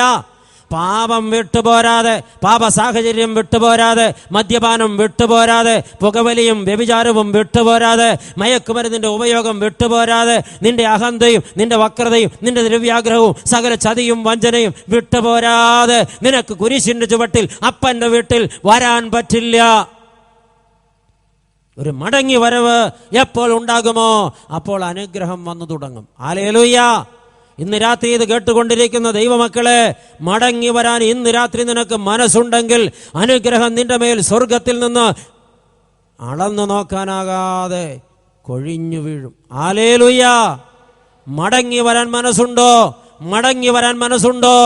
മടങ്ങി വരാൻ മനസ്സുണ്ടോ? നീ അനുഗ്രഹിക്കപ്പെടും. യാക്കോബ് മടങ്ങി വരാനായിട്ട് തീരുമാനിച്ചു. അവൻ അപ്പന്റെ വീട്ടിലേക്ക് ഇപ്പോൾ മടങ്ങുകയാണ്. ആമേൻ. അനുഗ്രഹിക്കപ്പെടുവാൻ ഞാൻ ചെയ്യേണ്ട ഒന്നാമത്തെ കാര്യം, ഞാൻ എൻ്റെ അപ്പൻ്റെ വീട്ടിലേക്ക്, മുറിച്ചു മാറ്റിയ ബന്ധങ്ങളിലേക്ക്, കുരിശിന്റെ ചുവട്ടിലേക്ക് മടങ്ങണം. ഉത്തരം 2, അനുഗ്രഹിക്കപ്പെടുവാൻ ഞാൻ എന്ത് ചെയ്യണം? യാക്കോബാണ് മറുപടി പറയുന്നത്. പുറകോട്ട് തിരിഞ്ഞു നോക്കി എൻ്റെ ദൈവം എന്നെ നടത്തിയ വിധങ്ങളോർത്ത് ഞാൻ നന്ദി പറയണം. ഹല്ലേലൂയ. പിറകോട്ട് തിരിഞ്ഞു നോക്കി എൻ്റെ ദൈവം എന്നെ നടത്തിയ വിധങ്ങളോർത്ത് ഞാൻ നന്ദി പറയണം. യാക്കോബ് പറയുന്ന വാക്ക് കേട്ടോ, ഒരു വടിയുമായി ഞാൻ എൻ്റെ വീട് വിട്ടിറങ്ങി, എണ്ണി നോക്കാനാകാത്ത 2 കൂട്ടവുമായി ഞാൻ മടങ്ങി വരുന്നു. അത് എൻ്റെ ദൈവം എനിക്ക് തന്നതാണ്. ഞാൻ നേരുള്ളവനായത് കൊണ്ടല്ല, ഞാൻ വിശ്വസ്തനായിരുന്നത് കൊണ്ടല്ല, എൻ്റെ കയ്യിൽ കാപട്യമില്ലാതിരുന്നത് കൊണ്ടല്ല, ഞാൻ ചതിയനായിരുന്നു, ഞാൻ കാപട്യക്കാരനായിരുന്നു, പോയ വഴികളിലൊന്നും എൻ്റെ കയ്യിൽ നേരും ചുവണ്ടായിരുന്നില്ല. എന്നിട്ടും എൻ്റെ ദൈവം എന്നെ കൈവിട്ടില്ല. എനിക്ക് നന്ദിയുണ്ട്. ഹല്ലേലൂയ. അപ്പോ നന്ദി പറയാൻ മനസ്സുള്ളവരെ ദൈവം അനുഗ്രഹിക്കും. വന്ന വഴി മറക്കാത്തവരെ ദൈവം അനുഗ്രഹിക്കും. ഇന്ന് പലരും 10 പുത്തൻ കയ്യിൽ വന്നപ്പോൾ വന്ന വഴിയൊക്കെ മറന്നുപോയി. ആയിരുന്ന അവസ്ഥയിൽ നിന്ന് ഇത്രത്തോളം കൊണ്ടുവന്ന പരമകാരുണ്യവാനായ ദൈവത്തെ മറന്നുപോയി. ഇപ്പോഴെനിക്ക് എന്നതാ കുറവ്? ഇപ്പോഴെനിക്ക് കാശെന്തോ രൂപ?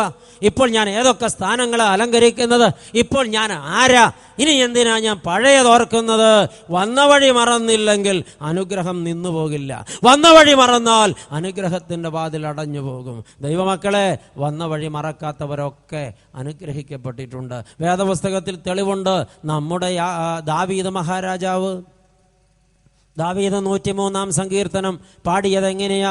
എൻ മനമേ കർത്താവിനെ വാഴ്ത്തുക, എൻ മനമേ കർത്താവിനെ വാഴ്ത്തുക, എൻ്റെ സർവ്വ അന്തരംഗവുമേ അവൻ്റെ വിശുദ്ധനാമത്തെ വാഴ്ത്തുക, അവൻ്റെ ഉപകാരങ്ങളൊന്നും മറക്കരുത്. ഹല്ലേലൂയ. ദാവീദ് മറന്നുപോയില്ല. ദാവീദിനറിയാം. 37-ാം സങ്കീർത്തനത്തിൽ ദാവീദ് പാടുന്നുണ്ട്, എൻ്റെ അപ്പനും അമ്മയും കൂടെ എന്നെ ഉപേക്ഷിച്ച് കളഞ്ഞു, എങ്കിലും എൻ്റെ ദൈവമേ നീ എന്നെ മറന്നില്ലല്ലോ.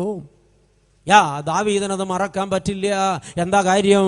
ശമൂവേൽ പ്രവാചകൻ ആളയച്ച് പറയിച്ചു, ഈശായി ഞാൻ വരുന്നുണ്ട്, നിന്റെ ആൺമക്കളിൽ ഒരുത്തനാണ് ഇസ്രയേലിന്റെ രാജാവ്, ഞാൻ അഭിഷേകം ചെയ്യാൻ വരികയാണ്. ഈശായി കൂട്ടിയും കിഴിച്ചും നോക്കി 7 ആൺമക്കളെ പട്ടുനൂൽ കുപ്പായം ഇടുവിച്ച് അണിയിച്ചൊരുക്കി നിർത്തി 8 വയസ്സുകാരൻ പൊട്ടൻ ദാവീദിനെ ആടുമേയ്ക്കാനും വിട്ടു. പ്രിയപ്പെട്ടവരെ, ഈ ദാവീദ് ഒഴിവാക്കപ്പെട്ടവനാ, അപ്പനാലും അമ്മയാലും ഉപേക്ഷിക്കപ്പെട്ടവനാ. അന്നൊരു പകൽക്കാലം മുഴുവൻ വീട്ടിലെ പന്തലും വാദ്യഘോഷങ്ങളും ഒരുക്കവും ഒക്കെ കണ്ടിട്ട് അതെന്താണെന്നറിയാൻ സാക്ഷിയായി നിൽപ്പാൻ പോലും അനുവാദം കിട്ടാതെ ആട്ടി ഓടിക്കപ്പെട്ടപ്പോ ചങ്ക് തകർന്ന് ചാഞ്ഞു കിടന്നു. ഒരു മരത്തിന്റെ കീഴെ പരന്നു കിടന്നു. ഒരു പാറപ്പുറത്ത് കമിഴ്ന്നും മലർന്നും കിടന്ന് വാവിട്ട് നിലവിളിച്ചു ഒരു പകൽ മുഴുവൻ ദാവീദ്. എന്നാൽ സന്ധ്യാസമയം അടുത്തപ്പോ ദൂരെ നിന്നൊരു ബാല്യക്കാരൻ കൊടുങ്കാറ്റ് വേഗത്തിൽ ഓടി വരികയാ. കൊച്ചയജമാനനേ ദാവീദേ! ചാടി എഴുന്നേറ്റ് ദാവീദ് ചോദിച്ചു, ആരാണത്? യജമാനനെ, അങ്ങേ കൂട്ടിക്കൊണ്ട് ചെല്ലാനായിട്ട് എന്നെ പറഞ്ഞയച്ചിരിക്കുകയാണ്. അങ്ങയുടെ വീട്ടില് ശമൂവേൽ പ്രവാചകൻ വന്നിട്ടുണ്ട്. വന്നത് എന്തിനാണെന്നറിയാമോ? എന്തിനാ? ഇസ്രയേലിന്റെ രാജാവിനെ തെരഞ്ഞെടുക്കാൻ. എന്നിട്ട് അങ്ങയുടെ ജ്യേഷ്ഠന്മാർ 7 പേരെയും മാറി മാറി മാറി മാറി പലവട്ടം പരിശോധിച്ചിട്ട് പ്രവാചകൻ പറഞ്ഞു, ഈ കൂട്ടത്തിൽ രാജാവില്ല. ഇനി നിനക്ക് മക്കളുണ്ടോ? ഉണ്ട് യജമാനനെ, എനിക്കൊരു കൊച്ചു പയ്യനുണ്ട്, അവനെ വിളിപ്പേൻ എന്ന് കൽപ്പിച്ചിട്ടാ ഞാൻ ഓടി വന്നത്. യജമാനനെ, അങ്ങയെ കൂട്ടിക്കൊണ്ട് ചെല്ലാൻ. ദാവീദിന്റെ ഉള്ളൊന്നുണർന്നു. ക്ഷണത്തിൽ അവൻ ചാടി എഴുന്നേറ്റു. 2 കൈകളും ആകാശത്തേക്ക് ഉയർത്തി അവൻ തല ഉയർത്തിപ്പിടിച്ചൊരു വിളി വിളിച്ചു, എന്റെ ദൈവമേ!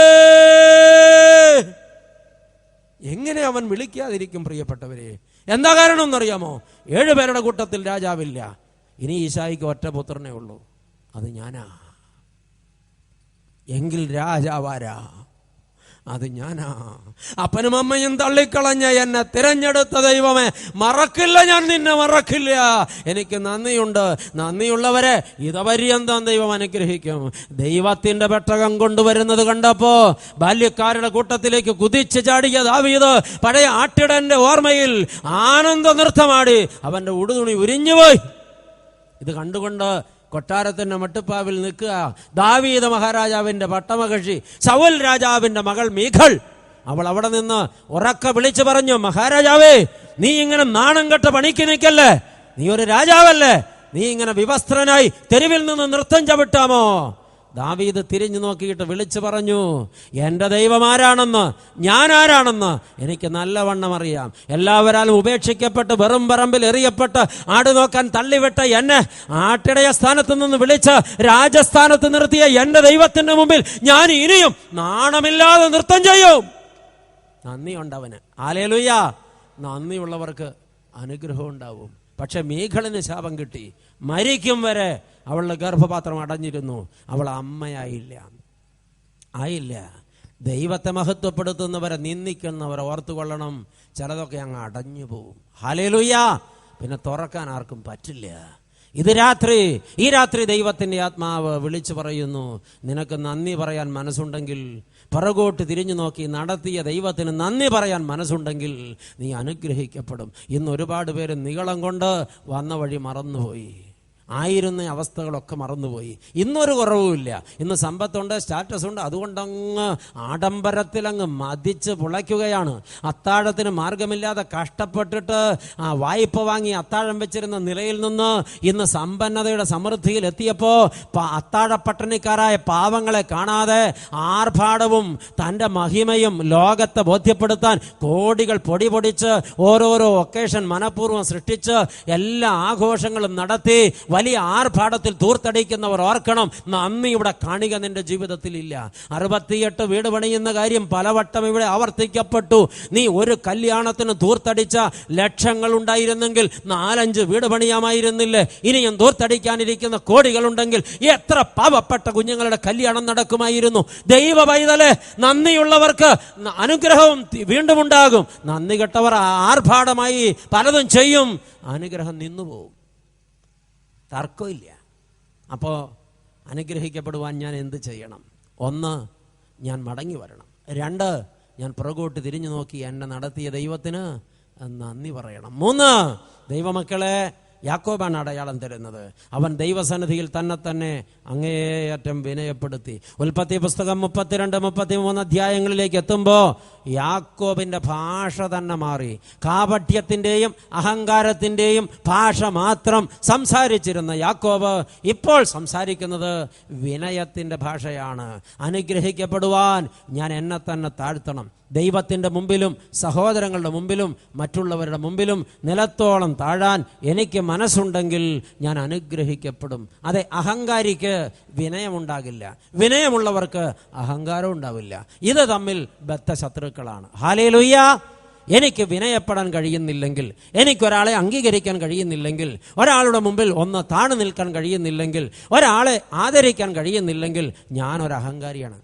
ആമേ. രണ്ടാമത്തെ ചോദ്യത്തിൻ്റെ ഉത്തരം തീരുമ്പോൾ അതുണ്ടാവും. കരുതിയിരുന്നോണം കേട്ടോ. ഹല്ലേലൂയ. എൻ്റെ പ്രിയപ്പെട്ടവരെ, തിരിച്ചറിവിലേക്ക് വരിക. ഇന്ന് അഹങ്കാരം കൊണ്ട് വിനയം നഷ്ടപ്പെട്ടു പോയിരിക്കുന്നു. വിദ്യാഭ്യാസത്തിൻ്റെ അഹങ്കാരം, സൗന്ദര്യമുള്ളതിൻ്റെ അഹങ്കാരം, സമ്പത്തുള്ളതിൻ്റെ അഹങ്കാരം, വലിയ ബിസിനസ് സാമ്രാജ്യമുള്ളതിൻ്റെ അഹങ്കാരം, വാക്സാമർഥ്യമുള്ളതിൻ്റെ അഹങ്കാരം, 4 അക്ഷരം നന്നായി പ്രസംഗിക്കാൻ പറ്റുന്നതിൻ്റെ അഹങ്കാരം, മനോഹരമായി 2 പാട്ട് പാടാൻ പറ്റുന്നതിൻ്റെ അഹങ്കാരം, കുടുംബജീവിതത്തിൽ വേറെ പ്രശ്നങ്ങളൊന്നും ഇല്ലാത്തതിൻ്റെ അഹങ്കാരം, കുഞ്ഞുങ്ങൾ നല്ല നിലയിലെത്തിയതിൻ്റെ അഹങ്കാരം. പ്രിയപ്പെട്ടവരെ, അഹങ്കാരം പിടിച്ചിട്ട് കിട്ടാത്തത് കൊണ്ട് ആളുകൾ ആരും നിലത്തല്ല നിൽക്കുന്നത്. ഇതിന് വ്യത്യസ്തമുള്ള ആരമുള്ളേ? അഹങ്കാരമുള്ളിടത്ത് അനുഗ്രഹമില്ല, വിനയമുള്ളിടത്ത് അനുഗ്രഹം അസ്തമിക്കയില്ല. ഹല്ലേലൂയ. അനുഗ്രഹം വേണമെങ്കിൽ വിനയപ്പെടുക. അതാണ് മൂന്നാമത്തെ മറുപടി. അനുഗ്രഹിക്കപ്പെടുവാൻ ഞാൻ എന്ത് ചെയ്യണം? ഉത്തരം 4. മറുപടികളെല്ലാം യാക്കോബിൻ്റെതാണ്. 4ാമത്തെ മറുപടി, ഞാൻ എൻ്റെ ജീവിതത്തിലെ ഉള്ള അവസ്ഥ ഉള്ളതുപോലെ ഉള്ളു തുറന്ന് പറയണം. ഹല്ലേലൂയ. ഞാൻ എൻ്റെ ജീവിതത്തിലെ ഉള്ള അവസ്ഥ ഉള്ളതുപോലെ ഉള്ളു തുറന്ന് പറഞ്ഞാൽ ഞാൻ അനുഗ്രഹിക്കപ്പെടും. ഏതാ രംഗം എന്നറിയോ? യാക്കോബും ദൈവവും തമ്മിൽ വലിയ മൽപ്പിടുത്തം അതിൻ്റെ ക്ലൈമാക്സിലെത്തി. യാക്കോബ് പറഞ്ഞു, എന്നെ അനുഗ്രഹിച്ചല്ലാതെ ഞാൻ നിന്നെ വിടില്ല. ദൈവം ചോദിച്ചു അവനോടൊരു ചോദ്യം, നീ ആരാ? നിന്റെ പേരെന്താ? ഇതേ ചോദ്യം 20 കൊല്ലം മുമ്പ് വയോവൃദ്ധനായ കണ്ണു കാണാൻ വയ്യാത്ത ഒരാള് യവനോട് ചോദിച്ചതാ. ആരായിരുന്നു അത്? നിങ്ങൾ പറയും, അച്ഛാ ഞങ്ങൾ അന്നേരം അവിടെ ഉണ്ടായിരുന്നില്ല. പിന്നെ എങ്ങനെ ഞങ്ങൾ ഈ ചോദ്യത്തിൻ്റെ ഉത്തരം പറയുന്നത്? ആരായിരുന്നു അത്? ഇസഹാക്ക് എന്ന അവൻ്റെ അപ്പൻ. ആ ഇസഹാക്കിന് സംശയം തോന്നി, ഇത് ഏശാവല്ല എന്ന്. മോനെ, നീ ആരാ? നിന്റെ പേരെന്താ? അപ്പ ഞാൻ ഏശാവാ. മോനെ, എനിക്ക് സംശയം തോന്നുന്നുണ്ട്, നീ ഇങ്ങ് അടുത്തേക്ക് വന്നേ, ഞാനൊന്ന് മണത്തു നോക്കട്ടെ. ചേട്ടൻ്റെ ഉടുപ്പല്ലേ ഇട്ടേക്കണത്. മണത്തു നോക്കിയപ്പോൾ ഏശാവാ. കുറച്ച് കഴിഞ്ഞ് വീണ്ടും ഇസഹാക്കിന് സംശയം, മോനെ നീ ആരാ? നിന്റെ പേരെന്താ? അപ്പ ഞാൻ ഏശാവ്. അപ്പ നിന്റെ ശബ്ദം എന്താടാ വല്ലാതിരിക്കുന്നേ? എനിക്ക് നിന്റെ സൗണ്ട് കേട്ടിട്ട് മനസ്സിലാവണില്ലല്ലോ. അപ്പ വേട്ടയാടാൻ പോയപ്പോൾ ഭയങ്കര മഴയായിരുന്നു. അപ്പ ഞാൻ കുറെ നേരം മഴ ജലദോഷം വന്നിട്ട് ഒച്ച അടഞ്ഞു പോയതാ. അപ്പനെ തെറ്റിദ്ധരിക്കല്ലേ, എനിക്ക് സംശയമുണ്ട്, നീ ഇങ്ങ് വന്നേ, ഞാൻ തപ്പി നോക്കട്ടെ. അവൻ ചെന്ന് തപ്പി നോക്കാൻ നിന്ന് കൊടുത്തു. ആട്ടുംതോലല്ലേ ചുറ്റിയേക്കുന്നത്. പ്രിയപ്പെട്ടവരെ, അപ്പൻ്റെ സംശയം തീർന്നു. മുട്ടുകുത്താൻ പറഞ്ഞു. 2 കയ്യും വെച്ച് ഉള്ള അനുഗ്രഹം മൊത്തം അവൻ മേടിച്ചെടുത്തു. അപ്പനെ പറ്റിച്ചു കള്ളം പറഞ്ഞിട്ട്. അതേ ചോദ്യം 20 കൊല്ലത്തിന് ശേഷം സ്വർഗത്തിലെ ദൈവം ചോദിക്കുന്നു, നീ ആരാ? നിന്റെ പേരെന്താ? പേരെന്താന്ന് ചോദിച്ചാൽ നിന്റെ വ്യക്തിത്വം എന്താ? നീ ആരാ? യാക്കോബ് ഉള്ളത് പറഞ്ഞു, ഞാൻ യാക്കോബാണ് ദൈവമേ, ഞാൻ യാക്കോബാണ്. ഈ യാക്കോബ് എന്ന പേരിന്റെ അർത്ഥം എന്താണെന്നറിയോ? യാക്കോബ് എന്ന പേരുള്ള ഒത്തിരി പേര് ഇവിടെ കാണും. എന്നെ ഒന്നും ചെയ്യരുത്, ഞാൻ വേദപുസ്തകത്തിലെ പ്രമാണങ്ങളാണ് പറയുന്നത്. യാക്കോബ് എന്ന പേരിന്റെ അർത്ഥം ഉപായി എന്നാണ്. ഉപായം കൊണ്ട് ഉപജീവനം കഴിക്കുന്നവൻ എന്ന് നമുക്ക് ചുരുക്കി പറയാം. പ്രിയപ്പെട്ടവരെ, ഈ യാക്കോബ് പറഞ്ഞു, ദൈവമേ ഞാൻ ഉപായിയാ, ഞാൻ ചതിയനാ, ഞാൻ വഞ്ചകനാ, ഞാൻ അപ്പനെ പറ്റിച്ചവനാ, ഞാൻ ചേട്ടനെ പറ്റിച്ചവനാ, ഞാൻ അമ്മായിയപ്പനെ പറ്റിച്ചവനാ. ആയുഷ്കാലത്ത് ചതി മാത്രം ചെയ്ത ചതിയുടെ പൂർണ്ണതയാണ് ഞാൻ. ഉള്ളതുപോലെ ഉള്ളു തുറന്ന് ഏറ്റു പറഞ്ഞപ്പോൾ ദൈവം അവന്റെ പേര് മാറ്റി അവിടെ വെച്ച് അവനെ അനുഗ്രഹിച്ചു. ഹല്ലേലൂയ. ഇന്ന് രാത്രി ഇത് കേട്ടുകൊണ്ടിരിക്കുന്ന ദൈവമക്കളെ, ഉള്ളു നുറുങ്ങി ദൈവസന്നിധിയിൽ നിന്റെ ഉള്ള അവസ്ഥയൊന്ന് ഏറ്റു പറയാമോ? കർത്താവേ, ഞാനൊരു പാവിയാ, കർത്താവെ ഞാനൊരു മദ്യപാനിയാ, കർത്താവെ ഞാനൊരു വഴക്കാളിയാ, കർത്താവെ ഞാനൊരു ദ്രവ്യാഗ്രഹിയാ, കർത്താവെ ഞാനൊരു കൊള്ളക്കാരനാ, കർത്താവെ ആരും അറിയാതെ നാട്ടുകാരുടെ മൊത്തം പണം കൊള്ളയടിക്കുന്ന പാപിയാ ഞാൻ കൈക്കൂലി വാങ്ങുന്ന ഒരു കൈക്കൂലി വീരനാ, കർത്താവെ ഞാൻ കൊള്ളപ്പലിശ വാങ്ങി ഒരുപാട് കുടുംബങ്ങളെ വഴിയാധാരമാക്കിയ ഒരു പാപിയാ, കർത്താവെ എൻ്റെ ജീവിതത്തിൽ തിന്മകൾ മാത്രമേ ഉള്ളൂ, ഞാനൊരു പാപിയാണെന്ന് പൊട്ടിക്കരഞ്ഞ് നിലവിളിച്ച് ഏറ്റുപറയാൻ മനസ്സുള്ള ആരെങ്കിലും ഇത് കേൾക്കുന്നുണ്ടെങ്കിൽ അനുഗ്രഹം ഇന്ന് നിന്റെ മേൽ വീഴും. നീ അനുഗ്രഹിക്കപ്പെട്ട് മടങ്ങിപ്പോകും. ഒറ്റ ചോദ്യം, നീ ഇന്ന് രാത്രി കുമ്പസാരിക്കുമോ? നിനക്ക് നിലവിളിക്കാൻ മനസ്സുണ്ടാകുമോ? നീ ദൈവസന്നിധിയിൽ നിന്നെ തന്നെ താഴ്ത്തുമോ? നിന്റെ ഉള്ള അവസ്ഥ നീ ദൈവസന്നിധിയിൽ സമ്മതിക്കുമോ? മൂടുപടമിട്ട് ജീവിക്കുന്ന നീ നിന്നെ തന്നെ ഒന്ന് തുറന്നു കാണിക്കുമോ? ദൈവമേ, ഞാൻ ഒരു പാപിയാണെന്ന് ചങ്ക് തകർന്ന് പറയാൻ മനസ്സുള്ള ആരെങ്കിലും ഉണ്ടെങ്കിൽ അനുഗ്രഹിക്കപ്പെട്ടിട്ടല്ലാതെ ഈ പന്തൽ വിട്ട് നീ മടങ്ങില്ല. ഹല്ലേലൂയാ. അനുഗ്രഹിക്കപ്പെടുവാൻ ഞാൻ എന്ത് ചെയ്യണം? ഒന്ന്, ഞാൻ മടങ്ങി വരണം. 2, ഞാൻ പുറകോട്ട് നോക്കി എന്നെ നടത്തിയ ദൈവത്തിന് നന്ദി പറയണം. 3, ഞാൻ എന്നെ തന്നെ നിലത്തോളം താഴ്ത്തണം. ദൈവത്തെയും മറ്റുള്ളവരെയും ബഹുമാനിക്കാൻ എനിക്ക് വിനയപ്പെടാൻ പറ്റണം. 4, എൻ്റെ ജീവിതത്തിലെ ഉള്ള അവസ്ഥ പൊട്ടിക്കരഞ്ഞുകൊണ്ട് ഞാൻ ഏറ്റുപറയണം. അപ്പോൾ ഞാൻ അനുഗ്രഹിക്കപ്പെടും. 2 ചോദ്യങ്ങളുടെ ഉത്തരം കഴിഞ്ഞു. ഒരു ചോദ്യം ബാക്കിയുണ്ട്. ഒരാൾ അനുഗ്രഹിക്കപ്പെട്ടോ ഇല്ലയോ എന്ന് എങ്ങനെ തിരിച്ചറിയാം? അത് വളരെ ഗൗരവമേറിയ ഒരു വിഷയമാണ്. പലരും വിചാരിക്കുന്നത് എന്നെ കാണുന്നവരൊക്കെ ഞാൻ അനുഗ്രഹീതനാണെന്ന് നനച്ചോളൂ എന്നാ. അതിന് ചില അടയാളങ്ങളൊക്കെ ഉണ്ട്. ആ അടയാളങ്ങൾ പറഞ്ഞു തരുന്നത് യാക്കോബാണ്. അനുഗ്രഹിക്കപ്പെട്ടാൽ ആ ആളെ എങ്ങനെ തിരിച്ചറിയാം? യാക്കോബ് അന്ന് ദൈവത്താൽ അനുഗ്രഹിക്കപ്പെട്ടു എങ്കിൽ യാക്കോബിൻ്റെ ജീവിതമാണ് ഇതിനും ഉത്തരം പറയുന്നത്. 4 ഉത്തരങ്ങളുണ്ട്. ഒന്നാമത്തെ ഉത്തരം, അനുഗ്രഹിക്കപ്പെട്ട ഒരാൾ തൻ്റെ പദവിക്കൊത്തവണ്ണം ജീവിക്കും. ഹല്ലേലൂയാ, ഹല്ലേലൂയാ. അനുഗ്രഹിക്കപ്പെട്ട ഒരാൾ തൻ്റെ പദവിക്കൊത്തവണ്ണം ജീവിക്കും. അതിനകത്ത് 4 കാര്യങ്ങളുണ്ട്. 1, അനുഗ്രഹിക്കപ്പെട്ട ഒരാൾക്ക് തന്നെ വേദനിപ്പിച്ചയാളുമായി, തൻ്റെ ശത്രുവുമായി രമ്യതപ്പെടാൻ ഒരു മധ്യസ്ഥൻ വേണ്ട. യാക്കോബ് ഒരു മധ്യസ്ഥനെ കൂടാതെ തൻ്റെ സഹോദരനുമായി നേരിട്ട് ചെന്ന് രമ്യതപ്പെട്ടു. ഹല്ലേലൂയാ. അനുഗ്രഹിക്കപ്പെട്ട ഒരാൾക്ക് രമ്യതപ്പെടാൻ മധ്യസ്ഥൻ വേണ്ട. മധ്യസ്ഥനെ വെച്ച് രമ്യതപ്പെടുന്നവരാരും അനുഗ്രഹിക്കപ്പെട്ടവരല്ല. ഹല്ലേലൂയാ. കഴിഞ്ഞ 26 വർഷത്തിനിടയ്ക്ക് ഒരുപാട് പേരുടെ പ്രശ്നങ്ങൾക്ക് മധ്യസ്ഥം പറയേണ്ടി വന്ന ഒരു നിർഭാഗ്യവാനാണ് ഞാൻ. പ്രിയപ്പെട്ടവരെ, ഭാര്യയും ഭർത്താവും ലഹളയുണ്ടാക്കും, ചേട്ടനും അനിയനും ലഹളയുണ്ടാക്കും, അപ്പനും മക്കളും ലഹളയുണ്ടാക്കും, അമ്മയമ്മയും മരുമകളും ലഹളയുണ്ടാക്കും. മുടിഞ്ഞ അടിയും ഭയങ്കര പ്രശ്നമാകുമ്പോൾ ചിലർ ഡൈവോഴ്സ് ചെയ്യാൻ തീരുമാനിക്കും, ചിലർ തല്ലിപ്പിരിയാൻ തീരുമാനിക്കും, ചിലർ തമ്മി കണ്ടമിണ്ടാതെയാവും. പിന്നെ എവിടെന്നെങ്കിലുമൊക്കെ പ്രസംഗം കേൾക്കുമ്പോൾ നന്നാവണമെന്ന് തീരുമാനിക്കും. എന്നിട്ട് അവർ ഉടനെ പറയും, നമുക്ക് ആ അച്ഛനെ ഒന്ന് പോയി കാണാം, അല്ലെങ്കിൽ ഒരു അപ്പോയിൻമെൻ്റ് എടുക്കാം, ആരെ കൊണ്ടെങ്കിലും ശുപാർശ ചെയ്യിക്കും. ഇവരിങ്ങോട്ട് വരുമ്പോൾ നോ പറയാൻ പറ്റുമോ? ഞാനൊരു പട്ടക്കാരനല്ലേ? ഇരുത്തും. എന്താ പറയാനുള്ളത്? ഭാര്യയാണ് ആദ്യം സംസാരിക്കുന്നതെങ്കിൽ വിരൽ ചെവിയിലിട്ടുകൊണ്ടിരിക്കണം. അതുപോലത്തെ വർത്താനം പറയുന്നത്. അഴുക്ക് വർത്താനമൊന്നും പറയുന്നില്ല. ഈ നീചൻ, ഈ ദുഷ്ടൻ, ഈ വൃത്തികെട്ടവൻ, ഈ മര്യാദ കെട്ടവൻ, ഈ മഹാഭാവി, ഇവൻ്റെ കൂടെ എനിക്ക് ജീവിക്കേണ്ടി വന്നിട്ട് എൻ്റെ അച്ഛാ ഞാൻ മടുത്തു, എനിക്ക് വയ്യ. ഒരു ചീത്തയാ പെണ്ണ് പറഞ്ഞില്ലല്ലോ. നല്ല സ്ത്രീ ഇവിടെ ഇരിപ്പുണ്ട്. എൻ്റെ പ്രിയപ്പെട്ടവരെ, അവളുടെ പ്രസംഗം കഴിയുമ്പോൾ ഭർത്താവിൻ്റെ പ്രസംഗം അതിന് കൗണ്ടറോടെ കൂട്ടി, എൻ്റെ അച്ഛാ ഇത് മനുഷ്യ സ്ത്രീയല്ല, ഇത് പിശാച. ഇവളെ വിളിക്കേണ്ട പേരെന്താന്ന് എനിക്ക് അറിയാൻ പാടില്ല, വൃത്തികെട്ടവൾ, ഇതുപോലെ ഒരു സാധനം, എനിക്ക് ഇവളുടെ കൂടെ പൊരുത്തപ്പെട്ട് ജീവിക്കാൻ വയ്യ. 1.5 മണിക്കൂർ 2 പേരുടെയും പ്രസംഗം കഴിഞ്ഞപ്പോൾ തീർന്നു. 3ാമത്തെ പ്രസംഗം അച്ഛൻ്റെയാ. കുടുംബ പ്രശ്നം തീർക്കണ കാര്യമാണ് പറയണത്. അച്ഛൻ ഒരു 3/4 മണിക്കൂർ നല്ല കടുപ്പത്തിൽ അങ്ങോട്ട് പ്രസംഗിക്കും. അങ്ങനെയായ പറ്റില്ല, ഇങ്ങനെയായ പറ്റില്ല, ജീവിതത്തിൽ അതാണ് പ്രശ്നം, ഇതാണ് പ്രശ്നം, നിങ്ങളുടെ ഈഗോയാണ്, ഞാനെന്ന ഭാവമാണ്, അഹങ്കാരമാണ്, ഇത് മാറ്റിയാൽ എല്ലാ പ്രശ്നവും തീരും. എല്ലാം കഴിഞ്ഞിട്ട് അച്ഛൻ 2-2.5 മണിക്കൂറാകുമ്പോൾ ചോദിക്കും, ഇനി എന്താ നിങ്ങളുടെ തീരുമാനം? ഭർത്താവ് ഉടനെ പറയും, എൻ്റെ അച്ഛാ ഇവളെ കൂടെ കൊണ്ടുപോയി താമസിപ്പിക്കാൻ എനിക്ക് 1% പോലും മനസ്സുണ്ടായിട്ടില്ല. ഇവളെ നന്നാവുമെന്ന് എനിക്കൊരു പ്രതീക്ഷയില്ല. ഈ നാക്ക് ഒരു കാലത്തും ശരിയാവില്ല. പക്ഷേ അച്ഛനെ ഓർത്തിട്ട് അച്ഛൻ 2-2.5 മണിക്കൂർ ഞങ്ങൾക്ക് വേണ്ടി കളഞ്ഞു ഓർക്കുമ്പോൾ ഞാൻ ഇവളെ കൂടെ കൊണ്ടുപോയിക്കൊള്ളാം. അച്ഛാ, ആർക്ക് വേണ്ടിയാ? ഇത് ചൊവ്വാവുമോ? ചൊവ്വാവില്ല, ഉറപ്പാ ചൊവ്വാവില്ല. അപ്പം ഞാൻ ചോദിക്കും, സഹോദരി നീ എന്താ തീരുമാനിക്കുന്നത്? അച്ഛനല്ല ദൈവം നമ്പരാൻ പറഞ്ഞാലും ഈ നീതിൻ്റെ കൂടെ ഞാൻ പോകുന്ന പ്രശ്നമില്ല. ഇവൻ അത്രയ്ക്ക് വൃത്തികെട്ടവനാ. അച്ഛനറിയത് 7 രണ്ടാമത്തെ കോംപ്രമൈസാ. എല്ലായിടത്തും നിന്നും നല്ല വെള്ളം പറഞ്ഞ് എന്നെ വിളിച്ചോണ്ടു വീട്ടിൽ ചെല്ലണം. ഇയാളുടെ പഴയ സ്വഭാവം ഇയാളെ കാണിക്കും. ഞാൻ ചത്താതെ ഇയാളുടെ കൂടെ പോവില്ല. അപ്പോൾ എനിക്ക് പലപ്പോഴും തോന്നിയിട്ടുണ്ട്, ഈ ആണുങ്ങളെ നന്നാക്കാൻ കണ്ണുരുട്ടി കാണിച്ചാൽ പറ്റും, പെണ്ണുങ്ങളെ നന്നാക്കാൻ എന്ത് കാണിച്ചാൽ പറ്റും? ഒന്നും പറ്റില്ല. അവസാനം ഞാൻ വജ്രായുധെടുത്ത് പ്രയോഗിക്കും. എടി പെണ്ണേ, നീ അമ്മയാണോ? ഉവ്വച്ചോ. എത്ര പിള്ളേരുണ്ട്? 2 പിള്ളേരുണ്ട്. ഈ പിള്ളേർക്ക് തന്തയും വേണം തള്ളയും വേണമെന്നാ ഞാൻ വിചാരിക്കുന്നത്. നിന്റെ വിചാരം എന്താ? തന്തയും വേണ്ട തള്ളയും വേണ്ടെന്നാ. 2 മക്കളെ പ്രസവിച്ച് പെരുവഴിയിൽ എറിഞ്ഞു കളയാനാ. നാളെ ഈ മക്കൾ അപ്പനാരാ അമ്മയാരാന്ന് ചോദിച്ചാൽ എന്തോ സമാധാനം പറയും? നീ ഒരു മനുഷ്യ സ്ത്രീയാണോ? നിനക്ക് മനസാക്ഷിയുണ്ടോ? കുറച്ചുകൂടി മര്യാദ കാണിക്കണ്ടേ? എൻ്റെ ശബ്ദം ഉയരുമ്പോൾ, എൻ്റെ വാക്കുകൾ വാളിനേക്കാൾ മൂർച്ചയുള്ളതാകുമ്പോൾ അവസാനം അവൾ നിലവിളിക്കാൻ തുടങ്ങും. എന്തിനാ കരയണേ? എൻ്റെ അച്ഛാ എന്നോട് ക്ഷമിക്കണം, ഞാൻ എൻ്റെ മക്കളെ ഓർത്തിട്ട്, അച്ഛൻ ഇത്രയും സമയം എനിക്ക് വേണ്ടി കഷ്ടപ്പെട്ടത് ഓർക്കുമ്പോൾ ഈ ദുഷ്ടൻ്റെ കൂടെ ഞാൻ പൊക്കോളാം.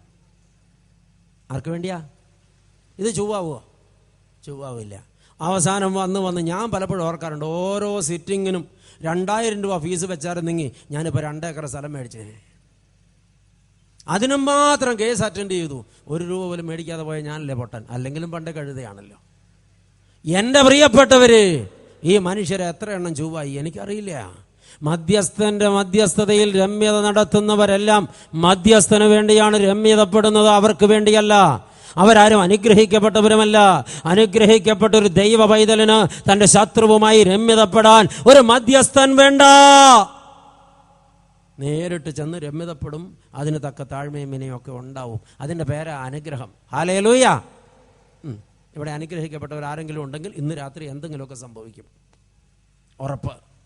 ദൈവമക്കളെ, അനുഗ്രഹിക്കപ്പെട്ട ഒരാളെ എങ്ങനെ തിരിച്ചറിയാം? പദവിക്കൊത്തവണ്ണം ജീവിക്കും. അതിൽ ഒന്നാമത്തെ കാര്യമാണ് പറഞ്ഞത്. രണ്ടാമത്തെ കാര്യം, അനുഗ്രഹിക്കപ്പെട്ടവന് സമ്പത്തിനെ കുറിച്ചുള്ള കാഴ്ചപ്പാട് മാറും. അനുഗ്രഹിക്കപ്പെട്ട് കഴിഞ്ഞ യാക്കോബിനോട് ഏശാവ് ചോദിച്ചു, മോനെ, ഈ കാണുന്ന വലിയ കൂട്ടം എവിടുന്ന് കിട്ടി? യാക്കോബ് പറഞ്ഞു, എൻ്റെ ദൈവം എനിക്ക് തന്നതാണ്. ഹല്ലേലൂയ. അനുഗ്രഹിക്കപ്പെട്ട് കഴിഞ്ഞപ്പോൾ യാക്കോബിന് സമ്പത്തിനെ കുറിച്ചുള്ള കാഴ്ചപ്പാട് മാറി. അതാര് തന്നതാണ്? ദൈവം തന്നതാണ്. അനുഗ്രഹിക്കപ്പെട്ടിട്ടില്ലാത്തവൻ പറയും, ഇത് ഞാൻ ഉണ്ടാക്കിയതാ. എത്ര അധ്വാനിച്ചതെന്നറിയാമോ? എൻ്റെ ചോര നീരാക്കി ഉണ്ടാക്കിയതാ. ഞാൻ അവിടെ പോയി കിടന്ന് കഷ്ടപ്പെട്ടതാ. ഞാൻ ഗൾഫിൽ ഇത്ര കൊല്ലം പണിയെടുത്തതാ. എൻ്റെ ഒരാളുടെ അധ്വാന ഫലമാ. വേറെ ആരും എന്നെ സഹായിച്ചിട്ടില്ല. ദൈവം തമ്പുരാൻ പോലും എന്നെ സഹായിച്ചിട്ടില്ല. ചേട്ടനും അമ്മയും അപ്പനും അമ്മയും ഒന്നും സഹായിച്ചിട്ടില്ല. ഞാൻ ഒരാളുടെ അധ്വാനം കൊണ്ട് ഞാൻ നേടിയതാ. എൻ്റെതാണിത് മുഴുവൻ. ഇത് ആരുടെ ഡയലോഗ? അനുഗ്രഹിക്കപ്പെട്ടിട്ടില്ലാത്തവന്റെ വാക്കുകളാണ് ഈ കേട്ടത്. അനുഗ്രഹിക്കപ്പെട്ടവന് സമ്പത്തിനെ കുറിച്ചൊരു കാഴ്ചപ്പാടുണ്ട്. ഇത് ആര് തന്നു? ദൈവം തന്നതാണ്. അനുഗ്രഹിക്കപ്പെട്ടവർ സമ്പത്ത് കൈകാര്യം ചെയ്യുന്നതും അതുപോലെയായിരിക്കും. അനുഗ്രഹിക്കപ്പെട്ടിട്ടില്ലാത്തവനോട് 5 പൈസ വാങ്ങാൻ പറ്റില്ല. പള്ളിയിൽ നിന്ന് അച്ഛൻ പിരിവിന് ചെന്നാൽ എന്തെങ്കിലും ഒരു കാര്യത്തിന്, നല്ല കാര്യത്തിന് 10 രൂപ ചോദിച്ചാൽ, അച്ഛൻ ഇങ്ങനെ വന്ന് താന്ന് പറഞ്ഞാൽ ഞാൻ എടുത്ത് വെച്ചിട്ടുണ്ടോ? ഞാൻ അധ്വാനിച്ചുണ്ടാക്കിയതാ. എൻ്റെ വേർപ്പിന്റെ കാശ. ഇത് അങ്ങോട്ട് തരാന്ന് പറയുമ്പോൾ തരാൻ പറ്റില്ല. ഞാൻ ഒരുപാട് കഷ്ടപ്പെട്ടുണ്ടാക്കിയതാ. അച്ഛനച്ഛൻ്റെ പണി നോക്കിയേ എന്ന് നിങ്ങൾ അച്ഛന്മാരോട് ആരും പറഞ്ഞിട്ടുണ്ടാവില്ല. എന്നോട് പറഞ്ഞിട്ടുണ്ട്. ഞാൻ പാവായതുകൊണ്ടേ. പ്രിയപ്പെട്ടവരെ, ഇങ്ങനെ ആളുകൾ സംസാരിക്കുമ്പോൾ അവൻ്റെ സമ്പത്തിനെ കുറിച്ചുള്ള കാഴ്ചപ്പാട് അഹങ്കാരിയുടെ കാഴ്ചപ്പാടാണ്. യാക്കോബിന്റെ കാഴ്ചപ്പാട് മാറി. ഇതെന്റെ ദൈവം തന്നതാ. ദൈവം തന്നതാണെന്ന് സമ്പത്തിനെ കുറിച്ച് കാഴ്ചപ്പാടുള്ളവർക്ക് ദൈവത്തിന് കൊടുക്കാൻ മടിയുണ്ടാവില്ല. ദൈവവേലയ്ക്ക് കൊടുക്കാൻ മടിയുണ്ടാവില്ല. പാവങ്ങൾക്ക് കൊടുക്കാൻ മടിയുണ്ടാവില്ല. യാതൊരു നന്മ ചെയ്യാനും മടിയുണ്ടാവില്ല. അത് ദൈവം തന്നതാണെന്ന് ബോധ്യമുള്ള അനുഗ്രഹിക്കപ്പെട്ടവർ അവരങ്ങനെ ചെയ്യും. അല്ലാത്തവർ 5 പൈസ കൊടുക്കുകയില്ല. ഇന്ന് ഇവിടെ ഇരുന്ന് ഇതൊക്കെ കേട്ടിട്ടും ഇന്നിവിടെ സ്വോത്ര കാഴ്ചയിടുമ്പോൾ ഏറ്റവും ചെറുത് തപ്പിയവർ ഒരു 10-500 പേര് ഇവിടെ ഇരിപ്പുണ്ട്. അനുഗ്രഹിക്കപ്പെട്ടിട്ടുണ്ടോ? ഇനി നാളെ പരിശോധിച്ചാൽ മതി. ഹല്ലേലൂയ. അനുഗ്രഹിക്കപ്പെട്ടവരെ എങ്ങനെ തിരിച്ചറിയാം? അവർ പദവിക്കൊത്തവണ്ണം ജീവിക്കും. അതിനകത്ത് 2 കാര്യം പറഞ്ഞു. മൂന്നാമത്തെ കാര്യം, യാക്കോബ് പിന്നെ നടന്നത് ജ്യേഷ്ഠന്റെ പിന്നാലെയാണ്. മുന്നിൽ കയറി നടക്കാൻ, മുന്നിൽ ആളാകാൻ, മറ്റവനെ പിറകോട്ട് തള്ളാൻ ഈ ജീവിതം മുഴുവൻ ഒഴിഞ്ഞു വെച്ച യാക്കോബ് ഇപ്പോൾ പിറകെ നടക്കാൻ പഠിച്ചു.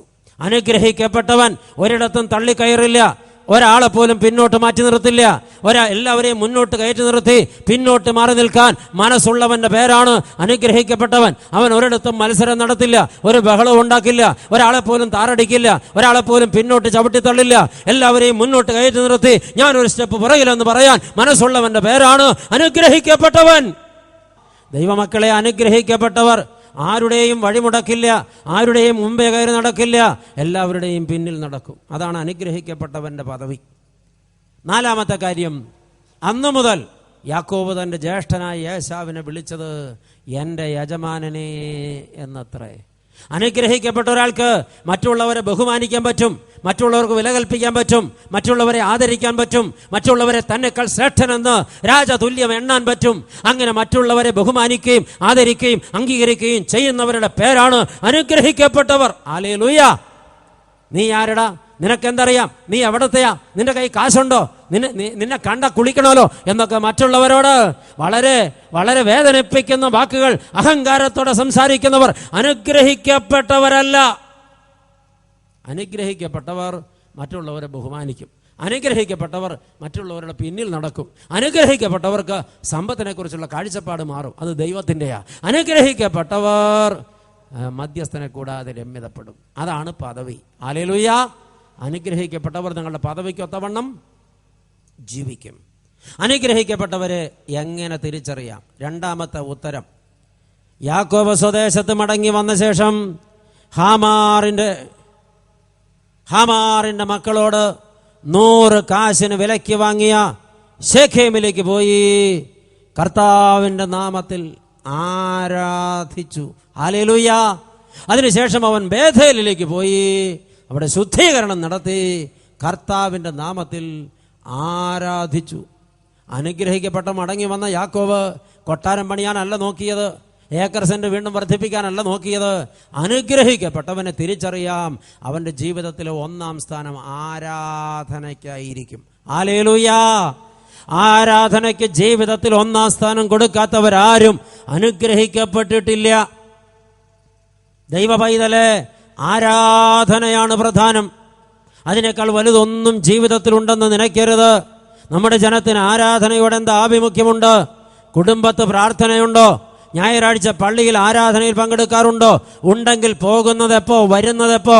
ഒരു ചടങ്ങല്ലേ, ഒരു കടമയല്ലേ? നിനക്ക് ആത്മാർത്ഥതയുണ്ടോ? നിന്റെ ആരാധന സത്യസന്ധത നിറഞ്ഞതാണോ? നീ ബന്ധപ്പെട്ട് ആരാധിക്കാറുണ്ടോ? നമ്മുടെ ആളുകളെ ഒഴിവ് ദിവസമായി കണ്ടിരിക്കുന്നത് ഞായറാഴ്ചയാ. ഞായറാഴ്ച ക്രിസ്ത്യാനിക്ക് വർക്കിംഗ് ഡേയാ. ഞായറാഴ്ച ക്രിസ്ത്യാനിക്ക് ഒഴിവ് ദിവസം അല്ല.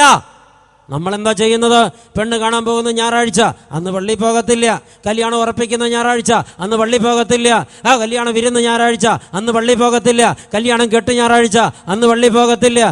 ജൗളി എടുക്കാൻ പോകുന്ന ഞായറാഴ്ച, അന്ന് പള്ളി പോകത്തില്ല. പിക്നിക്കിന് പോകുന്ന ഞായറാഴ്ച, അന്ന് പള്ളി പോകത്തില്ല. പ്രിയപ്പെട്ടവരെ, ഒരു പെണ്ണിനെ പ്രസവത്തിന് കൂട്ടിക്കൊണ്ടുപോകുന്ന ഞായറാഴ്ച, അന്നും പള്ളി പോകത്തില്ല. പ്രസവം ഞായറാഴ്ച. അത് മനസ്സിലായില്ല? ഇപ്പൊ അതും സാധിക്കും. പണ്ടൊക്കെ പേറ്, ഇപ്പൊ കീറ് എന്ന് കുഞ്ഞുണ്ണി മാഷ് പറഞ്ഞത് പച്ച പരമാർത്ഥ. ഇന്ന് പലരും ചെയ്യുന്നത് നാള് നോക്കി കൊച്ചിനെ കീറിയെടുക്കുന്ന മഹാബുദ്ധിമാന്മാരുണ്ട് ഇപ്പോ. അതെ, അന്ധവിശ്വാസികൾ.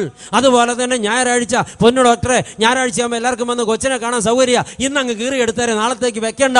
അപ്പൊ പ്രസവം ഞായറാഴ്ച, കൊച്ചിന്റെ മാമോദീസ ഞായറാഴ്ച, സകലതും ഞായറാഴ്ച. പള്ളി എവിടെ? ആരാധന എവിടെ? നിന്റെ ആത്മീയത എവിടെ? നിന്റെ വിശുദ്ധ ജീവിതം എവിടെ? ആരാധനയില്ലാത്തവർ അനുഗ്രഹിക്കപ്പെട്ടവരല്ല. ഹല്ലേലൂയ. ഹല്ലേലൂയ. പ്രിയപ്പെട്ട സമുദായാംഗങ്ങളെ, വിവാഹനാൾ വൈകുന്നേരം നിങ്ങളുടെ വീടുകളിൽ നടക്കുന്നത് എന്താണ്? മദ്യപാനം, ഭീകരമായ പാപം, തലമുറകളിലേക്ക് പകരുന്ന പാപം. അന്ന് നിങ്ങളുടെ വീട്ടിൽ നമസ്കാരത്തിന് എന്ത് വിലയുണ്ട്? നിങ്ങൾ എന്തോരം പ്രാർത്ഥിക്കുന്നുണ്ട്? തലമുറകൾക്കെന്ന് മാതൃക ബാക്കി വെക്കുന്നുണ്ട്. ഈ ആരാധന മറന്നിട്ടുള്ള പ്രയാണം ഉന്മൂലനാശം വരുത്തുമോ എന്ന് വിവേകത്തോടെ ചിന്തിച്ചു നോക്കാൻ ദൈവം അട്ടഹസിച്ച് വിളിച്ചു പറയുകയാണ്. ആരാധന അതിനെ മാറ്റി നിർത്തിയിട്ട് ജീവിതത്തിൽ ഒന്നും, തിന്മയായതൊന്നും നിങ്ങൾ ബാക്കി വെച്ചേക്കരുത്. ആരാധന ഉണ്ടാകണം. ഹല്ലേലൂയ. ആരാധനയുള്ളിടത്ത് അനുഗ്രഹമുണ്ട്. ഹല്ലേലൂയ. ഇപ്പൊ ഹല്ലേലൂയ ഏതാണ്ട് പഴയ കണ്ടീഷനിൽ ഊർദ്ധം വലിച്ചു തുടങ്ങി. കാരണം മർമ്മത്ത് തട്ടുന്ന വാക്കുകൾ പറഞ്ഞാൽ നിങ്ങൾ അവശരാകും. ഞാൻ കാനഡയിൽ ചെന്ന് പ്രസംഗിച്ചിട്ട് ഇതുപോലെ ആളുകൾ മിണ്ടാതെ ആയപ്പോൾ ഞാൻ ഇങ്ങനെയൊക്കെ പറഞ്ഞു. ഇടവേളയിൽ ഒരു മനുഷ്യൻ വന്ന് എന്നോട് ചോദിച്ചു ഒരു ചോദ്യം. അച്ഛാ, ഒരു തുണി വെള്ളത്തിൽ മുക്കി 100 പ്രാവശ്യം കല്ലയിൽ അലക്കി 2 മല്ലന്മാർ കൂടി അപ്പുറം ഇപ്പുറം നിന്ന് പിഴിഞ്ഞത് കീറാൻ പാകത്തിന് പിഴിഞ്ഞ പിന്നെ ആ തുണിയെ കൊണ്ട് എന്നാത്തിന് കൊള്ളാച്ചാ? അച്ഛൻ ഞങ്ങളെ അലക്കി പിഴിഞ്ഞിട്ടേച്ച് ഞങ്ങളോട് ഹല്ലേലൂയ പറഞ്ഞാൽ പറ്റുമോ? ഞാൻ നിങ്ങൾ എന്തെങ്കിലും ചെയ്തോ പ്രിയപ്പെട്ടവരെ? ഒന്നും ചെയ്തില്ലല്ലോ. ഹല്ലേലൂയ. അപ്പൊ അനുഗ്രഹിക്കപ്പെട്ടവരെ തിരിച്ചറിയാൻ രണ്ടാമത്തെ കാര്യം പറഞ്ഞു. 1, പദവിക്കൊത്തവണ്ണം ജീവിക്കും. 4 സ്റ്റാറ്റസ് ഉണ്ട് അതിനകത്ത്. 2, അവരുടെ ജീവിതത്തിൽ ആരാധനയ്ക്ക് 1-ാം സ്ഥാനമുണ്ടാകും. 3, യാക്കോബ് പാർത്ത ഗോശൻ ദേശത്ത് ഒരു ബാധയും പിന്നെ അടുത്തില്ല. ഹല്ലേലൂയ. യൗസേഫിന്റെ അപ്പൻ എന്ന നിലയിൽ മിസ്രൈമിൽ യാക്കോബ് ചെന്നപ്പോ ഫറവോ രാജാവ് യാക്കോബിനും മക്കൾക്കും പതിച്ചു കൊടുത്തത് മിസ്രൈമിലെ ഏറ്റവും ഫലഭൂയിഷ്ഠമായ ഭൂപ്രദേശം ഗോശൻ ദേശം തന്നെ. മിസ്രൈമിൽ 10 ബാധകൾ ബാധിച്ചപ്പോഴും യാക്കോബിന്റെ മക്കൾ പാർത്ത ദേശത്ത് യാതൊരു ബാധയും അടുത്തില്ല. അനുഗ്രഹിക്കപ്പെട്ടവർ പാർക്കുന്ന ദേശത്ത് ബാധകൾ അടുക്കുകയില്ല. നമ്മൾ പാർക്കുന്ന ദേശത്ത് നിന്ന് ബാധ ഒഴിഞ്ഞു പോകണില്ലെങ്കിൽ ഓർത്തോണം, അനുഗ്രഹിക്കപ്പെട്ട ഒരാൾ പോലും ആ ദേശത്ത് ഇല്ലെന്ന്. ഞാനും ആ കൂട്ടത്തിൽ പെടുന്നു എന്ന്. ആമേൻ. അനുഗ്രഹിക്കപ്പെട്ടവരുടെ ദേശത്ത് ബാധകൾ അടുക്കുകയില്ല. അനുഗ്രഹിക്കപ്പെട്ടവനെ എങ്ങനെ തിരിച്ചറിയാം? ഉത്തരം 4, അവൻ പ്രത്യാശയുള്ളവനായിരിക്കും. ഈ ഭൗമലോകത്തിനപ്പുറം അവനൊരു കാഴ്ചയുണ്ടായിരിക്കും. യാക്കോബ് ഫറവോയുടെ മുമ്പിൽ ചെന്ന് നിൽക്കുക. തേജസാർന്ന മുഖവും തൂവെള്ള നിറമുള്ള തലമുടിയും താടിയുമുള്ള യാക്കോബിനെ കണ്ടിട്ട് ഫറവോ ഒരു ചോദ്യം ചോദിച്ചു, നിനക്ക് എത്ര വയസ്സായി? യാക്കോബിന്റെ മറുപടി വളരെ ശക്തമാണ്. യാക്കോബ് പറഞ്ഞു, യജമാനനെ, അടിയന്റെ പരദേശ പ്രയാണകാലം 130 സംവത്സരങ്ങൾ പിന്നിട്ടിരിക്കുന്നു. പറഞ്ഞതിന്റെ അർത്ഥം എന്താ? ഞാൻ ഇപ്പോഴും സ്വദേശത്തെത്തിയിട്ടില്ല. ഹല്ലേലൂയ. നമ്മളിവിടെ പരദേശികളാണെന്ന ബോധം ഉള്ളിലുള്ളവരൊക്കെ അനുഗ്രഹിക്കപ്പെട്ടവരാ. ഞാനിവിടെ പരദേശി, അന്യനാണ്. ഞാനിവിടെ എനിക്ക് സ്വന്തമായി ഒന്നുമില്ല. എത്രയുണ്ടായാലും കളഞ്ഞിട്ട് ഞാൻ പോകണം. സ്വന്തം വീടാണ് എൻ്റെ ലക്ഷ്യം. സ്വർഗത്തെക്കുറിച്ച് സ്വപ്നമുള്ളവർ, സ്വർഗത്തെക്കുറിച്ച് പ്രതീക്ഷയുള്ളവർ, സ്വർഗത്തിലെത്താൻ അധ്വാനിക്കുന്നവർ, സ്വർഗം എത്തിപ്പിടിക്കാൻ ഓടുന്നവർ, അതിനുവേണ്ടി ജീവിതം ചിട്ടപ്പെടുത്തുന്നവർ, വിശുദ്ധി ജീവിതത്തിൽ സൂക്ഷിക്കുന്നവർ, സ്വർഗത്തെ സ്വപ്നം കാണുന്നവരൊക്കെ അനുഗ്രഹിക്കപ്പെട്ടവരാണ്. ലോകത്തെ സ്വപ്നം കാണുക, ലോകത്തിന് വേണ്ടി അധ്വാനിക്കുക, ലോകത്തിന് വേണ്ടി പോരാടുക, ലോകത്താകാവുന്നിടത്തോളം വെട്ടിപ്പിടിക്കുക, ലോകത്തിന് വേണ്ടി മത്സരിക്കുക, ഇങ്ങനെ ചെയ്യുന്നവരാരും അനുഗ്രഹിക്കപ്പെട്ടിട്ടില്ല. അനുഗ്രഹിക്കപ്പെട്ടവരുടെ സ്വപ്നവും പ്രതീക്ഷയും സ്വർഗത്തെക്കുറിച്ചായിരിക്കും. അനുഗ്രഹം ചോദിച്ചു വാങ്ങേണ്ട ഒന്നല്ല. അനുഗ്രഹം അർഹതയില്ലാത്ത ഒരാൾ ചോദിച്ചാൽ കിട്ടില്ല. അനുഗ്രഹം അർഹതപ്പെട്ട ആൾക്ക് ദാനം കൊടുക്കുന്നതാണ് ദൈവം. അനുഗ്രഹം കിട്ടാനുള്ള ഒരേ ഒരു യോഗ്യത അർഹതയാണ്. അനുഗ്രഹം മാനസാന്തരപ്പെട്ട ദൈവ പൈതലിൻ്റെ അവകാശമാണ്. അനുഗ്രഹം എന്തല്ല? മനസ്സമാധാനമില്ലാത്തവൻ്റെ സമ്പത്തല്ല അനുഗ്രഹം. അതെ, ബന്ധങ്ങൾ സൂക്ഷിക്കാത്തവൻ്റെ, സഹോദര ബന്ധം സൂക്ഷിക്കാത്തവൻ്റെ പാരമ്പര്യമല്ല അനുഗ്രഹം. ലോകം തരുന്ന അംഗീകാരമല്ല അനുഗ്രഹം. അനുഗ്രഹിക്കപ്പെടുവാൻ ഞാൻ എന്ത് ചെയ്യണം? അപ്പൻ്റെ വീട്ടിലേക്ക്, കുരിശിൻ്റെ ചുവട്ടിലേക്ക്, മുറിച്ചു മാറ്റിയ ബന്ധങ്ങളിലേക്ക് ഞാൻ മടങ്ങി വരണം. പുറകോട്ട് തിരിഞ്ഞു നോക്കി ദൈവം നടത്തിയ വിധങ്ങൾക്ക് തമ്പുരാനോട് നിരന്തരമായി നന്ദി പറയണം. എൻ്റെ ജീവിതത്തിൽ ഞാൻ നിലത്തോളം താണ് ദൈവത്തെയും മറ്റുള്ളവരെയും എന്നേക്കാൾ ഉന്നതരം തെണ്ണി ബഹുമാനിക്കാൻ പറ്റണം. 4, എൻ്റെ ജീവിതത്തിലെ ഉള്ള അവസ്ഥ ഉള്ളതുപോലെ ചങ്കുപൊട്ടി കുംഭസാരത്തിൽ ഏറ്റുപറയണം. അപ്പോൾ ഞാൻ അനുഗ്രഹിക്കപ്പെടും. അനുഗ്രഹിക്കപ്പെട്ട ഒരാളെ എങ്ങനെ തിരിച്ചറിയാം? 1, പദവിക്കൊത്തവണ്ണം ജീവിക്കും. മധ്യസ്ഥനെ കൂടാതെ രമ്യതപ്പെടും. സമ്പത്തിനെ കുറിച്ചുള്ള കാഴ്ചപ്പാട് മാറും. മറ്റുള്ളവരുടെ പിന്നിലേക്ക് മാറാൻ മനസ്സുണ്ടാകും. മറ്റുള്ളവരെ രാജതുല്യം ബഹുമാനിക്കും. 2, എൻ്റെ ജീവിതത്തിൽ ആരാധനയ്ക്ക് 1-ാം സ്ഥാനമുണ്ടാകും, ഞാൻ അനുഗ്രഹിക്കപ്പെട്ടുവെങ്കിൽ. 3, ഞാൻ പാർക്കുന്ന ദേശത്തൊരു ബാധയും അടുക്കില്ല, ഞാൻ അനുഗ്രഹിക്കപ്പെട്ടുവെങ്കിൽ. 4, എൻ്റെ കാഴ്ചയും എൻ്റെ ലക്ഷ്യവും സ്വർഗമായിരിക്കും, ഞാൻ പ്രത്യാശയുള്ള ഒരാളായിരിക്കും. ഇന്ന് രാത്രി ഇവിടെ വന്ന ദൈവജനം അനുഗ്രഹിക്കപ്പെട്ടവരായി മടങ്ങിപ്പോകണമെന്ന് ദൈവം ആഗ്രഹിക്കുന്നു, അച്ഛനും ആഗ്രഹിക്കുന്നു.